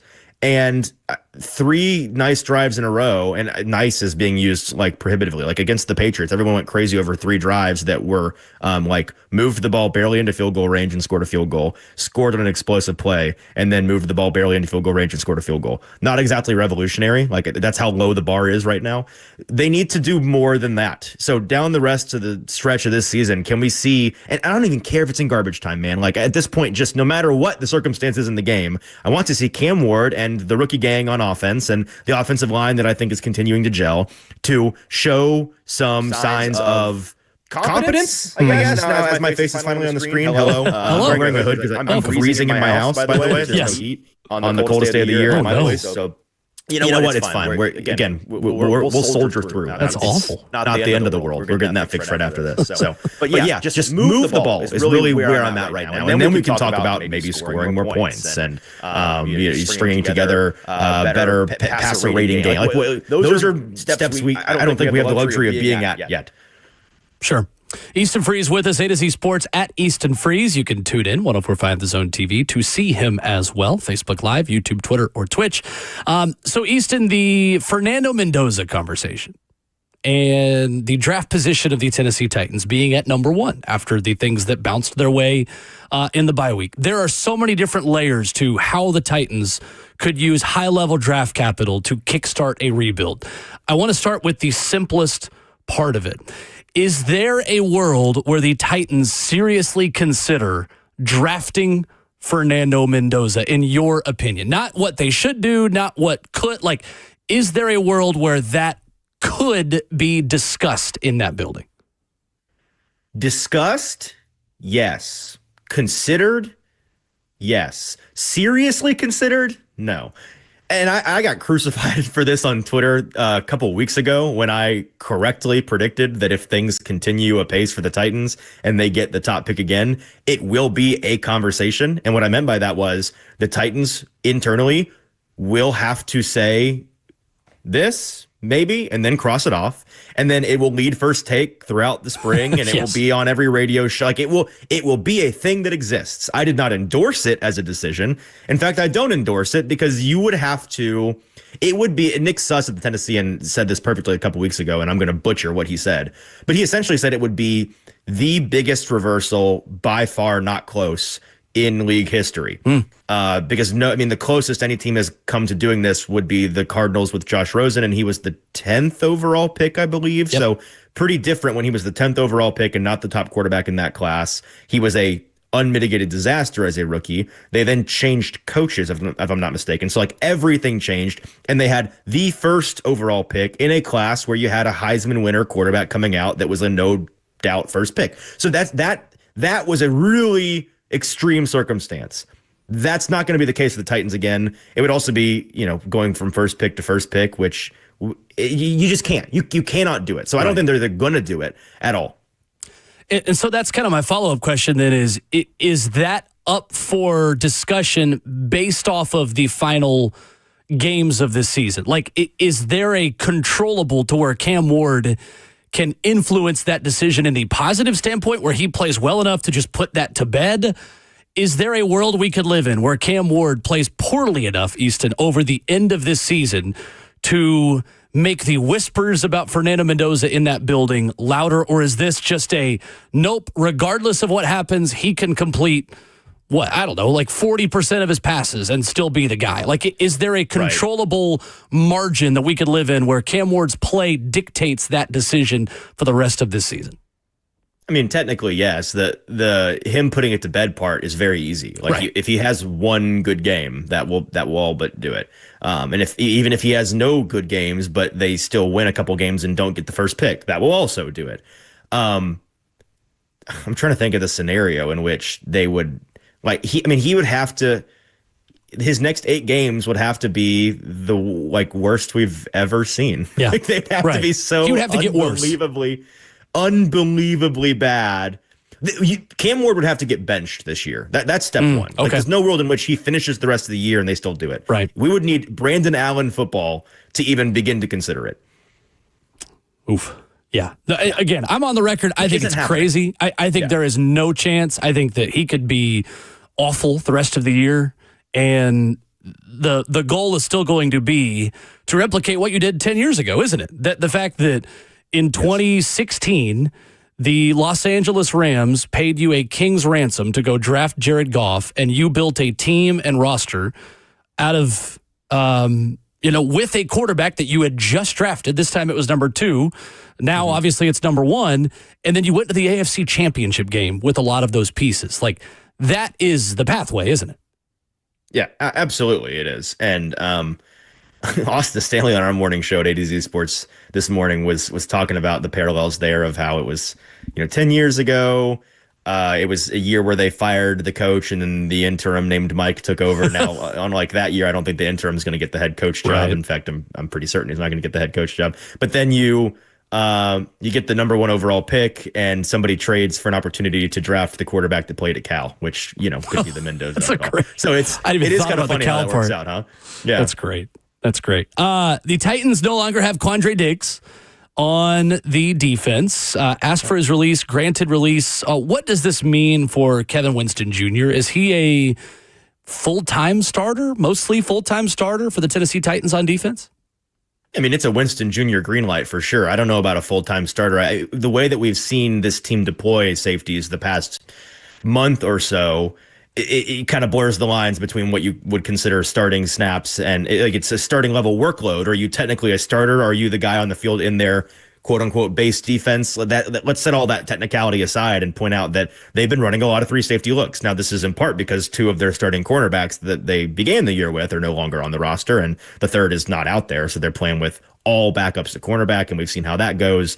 They've also just been playing, I think Denard enjoys playing a heavier personnel package in this way. So Quandre Diggs was playing a whole lot of nickel cornerback, or is playing slot safety. Right. And so that's, I think, the role that Kevin's going to take over. His skill set is suited for that, right? We've seen him rush the passer briefly already. We know that he has the athleticism to do so. We know that he might be the best tackler on the entire team in terms of track record. So that's a good. I want that guy in the middle of my defense for sure. Is he going to take snaps in a too high look away from Woods and Hooker? I don't think so yet. But either of those guys could get surpassed. Either of those guys, God forbid, could get hurt, and he would be the next man up, obviously. So this is, I think, just a result of a natural ceiling that we could all feel him bumping up against in the past couple of weeks as he's ramped up and gone from special teams reps to getting some actual snaps on defense in specific Winston packages. We had reached a point with this bye where it was like either somebody gets cut or demoted, because Winston has to get more snaps and they have to come from somewhere. And I think this was always Diggs wasn't on the team until kind of the last minute in the offseason, and it did coincide with Winston's setback with his ACL. And sure, it kind of worked out for him to join the team. And so now I think he's going to go somewhere and continue to play good football, to be honest with you, and probably go to a much more competitive team. So good for him. All fair points. And I think you're right on the 3 safety look part of it. It's almost like they are under a different regime, obviously, doing what John Robinson and Mike Vrabel did with Amani Hooker when he was a rookie in 2019. Yeah. You were the big nickel. Point. You were the tight end coverer at times. You're kind of a nickel / safety. I wanted to ask this to close, Easton. 2-part question, putting you a little bit on the spot, but I know you will be prepared to answer it. I need the player that most needs a good end to the season, like most they have the impetus to, all right, I've got to perform the rest of the year for their own reasons, for the Titans' reasons. And then I need the player you think will improve the most from here on out? It can be the same player. I'll give you that cop out since I am putting you very much on the spot. It can be different players if you want. Starting with who most needs a very strong finish to the year, in your opinion? I'll just go with my gut, because the minute you asked both of those questions, a name came to mind. So I'm not really going to overthink either of these. The guy that I think needs the ending, the best possible ending, is T'Vondre Sweat, just for his own standing within the team. I think he's going to be set up well to do that, by the way, as he's gotten his conditioning back into place. Jeffrey Simmons coming back this week or next is going to help that immensely for obvious reasons. And I think that he's a guy that we talked a lot about at the trade deadline. We will talk about in that same way, I think, once the end of the season comes and what they choose to do in free agency and the draft at the defensive line position their actions may kind of speak louder than their words on that. If he finishes the year really strong, both on Sundays and not on Sundays, that will go a really long way for him with this regime and the next head coaching regime. The guy that I think will have the biggest improvement down the stretch, my gut was Cam, just because I think that I still believe in his talent. Me too. I still believe in just a natural progression for rookies, and that we know that bad organizations and bad situations stunt growth on a somewhat regular basis. So I'm not saying it's a foregone conclusion that he or any of these rookies improve. And I also know that we're in rookie wall territory now. That's a conversation, especially for, I think, these receivers. Those guys, their legs, how fresh they are, that the mental element of it, all of that's going to come into play. But for Cam, I just think that he's going to start to put some things together, and they're going to look better against some up and down opponents down the stretch. And they've got some opportunities to not have soft landings on a Sunday, but they're not going to be playing all juggernauts the rest of the way. So I still have a fundamental belief in Cam Ward to leave us on a savory note to end the year. Well put. Easton Freeze joining us this morning at Easton Freeze, where you follow his work on Twitter, AtoZSports.com, covering the Tennessee Titans, doing a great job doing so. Easton, always appreciate you, man. Thank you for the time out of the bye week. We'll do it again soon. Truly, anytime, Will. Appreciate you having me, man. Yes, sir. Easton Freeze with us this morning, wrapping up the Titans discussion. As we begin to wrap up the show, we got a final call for phone calls. If you weren't able to get in, talking college football or Vandy or Titans, you want to tell me you never want me to host a show solo again, or if you want to tell me that I didn't stink at this, you'll just jump to the front of the line. I will always put people praising me on the radio. Whatever you want to say to finish the show, plus a look ahead of Monday Night Football coming up next.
Wrapping up the show on your Monday morning with Buck Rising back in the building on deck.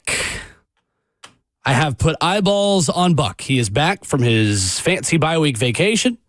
While most of us, were working, he could not be bothered to, and he has returned. Take that information and do with it what you will. We go to the phones, rapid fire, to wrap up the show. We've got 3 of you on the line. We've all got to be pretty quick, guys. We're going to get to everyone, but we've just got to do so a little bit efficiently because we are up against it. We begin with Larissa, Talking Titans. Good morning, Larissa. Good morning. Will, you're doing a great job. Oh, thank you. Flying solo. Okay, and Ramon is missed, but you're doing a great job. Real quickly, I mean, we're coming into several seasons of sadness with the Titans. Every and respectfully fan has a right to be frustrated. This is a great city, great fans, great talent on the team. For some who want a quarterback drafted again, come on now. That's just crazy talk, in my opinion. It's starting to sound like the same broken record.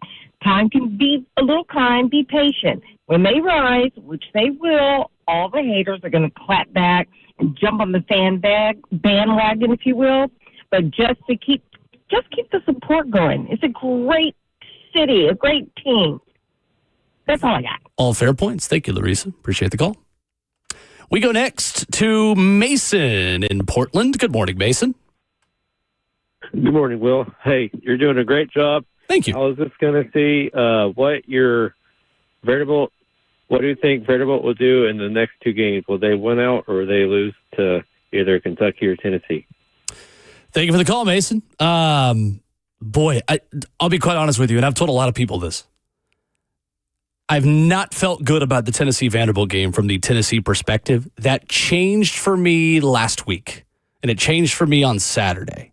I think Tennessee's offensive system is uniquely put together to exploit Vandy's weakness. Now, that being said, Tennessee makes a habit of undoing all of the good things they do with a couple of, what in the world are you doing mistakes every single game. So I have no confidence in Tennessee's ability to beat anyone other than New Mexico State, who they will beat on Saturday. So I really don't know. I do think you'll handle Kentucky coming off the bye. I don't think it's much of a look-ahead spot. I think Clark Lee and Diego Pavia are wired the right way to not overlook Kentucky. I think you'll handle your business there and be fine. I have no read on the Tennessee game, to be quite honest with you, because Tennessee per play and what they do and statistically who they are and their offense is built to exploit what Vandy doesn't do well defensively. But I think Diego Pavia could legitimately score 40 on Tennessee.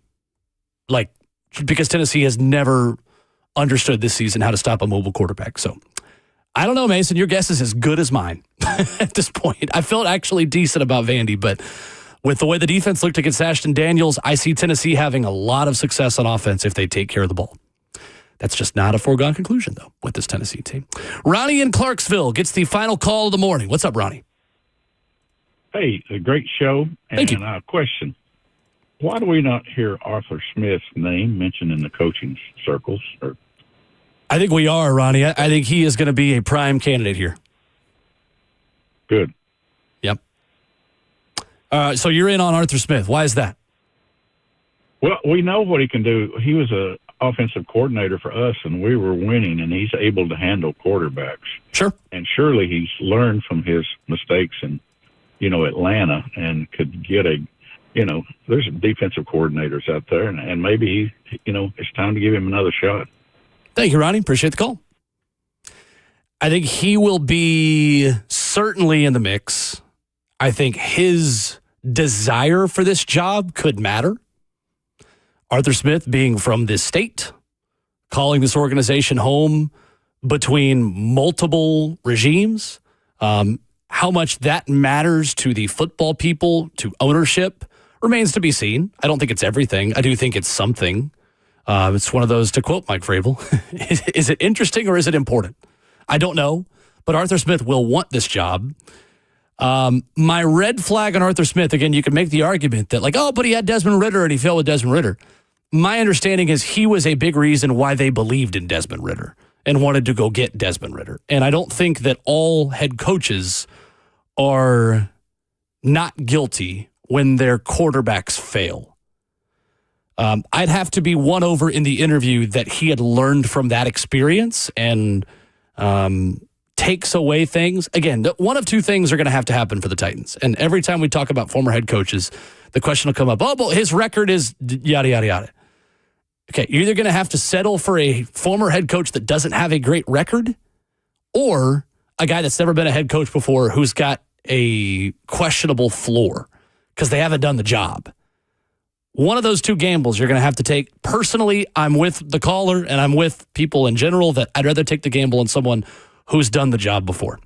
We're back at it tomorrow morning, bright and early at 6 a.m. I think this went well. I hope it went well. Your guys' opinion matters more than mine, but I had fun. I'm going to have a lot more fun with Ramon, though. I prefer when he's here, and thankfully he will be back tomorrow. I'm looking forward to that. You should be as well. At Ramona Will, where you follow the show on Twitter. Thank you to Justin. Thank you to Stephen Godfrey. Thank you to Easton Freeze. The Buck Rising Show, back next on 104.5 The Zone.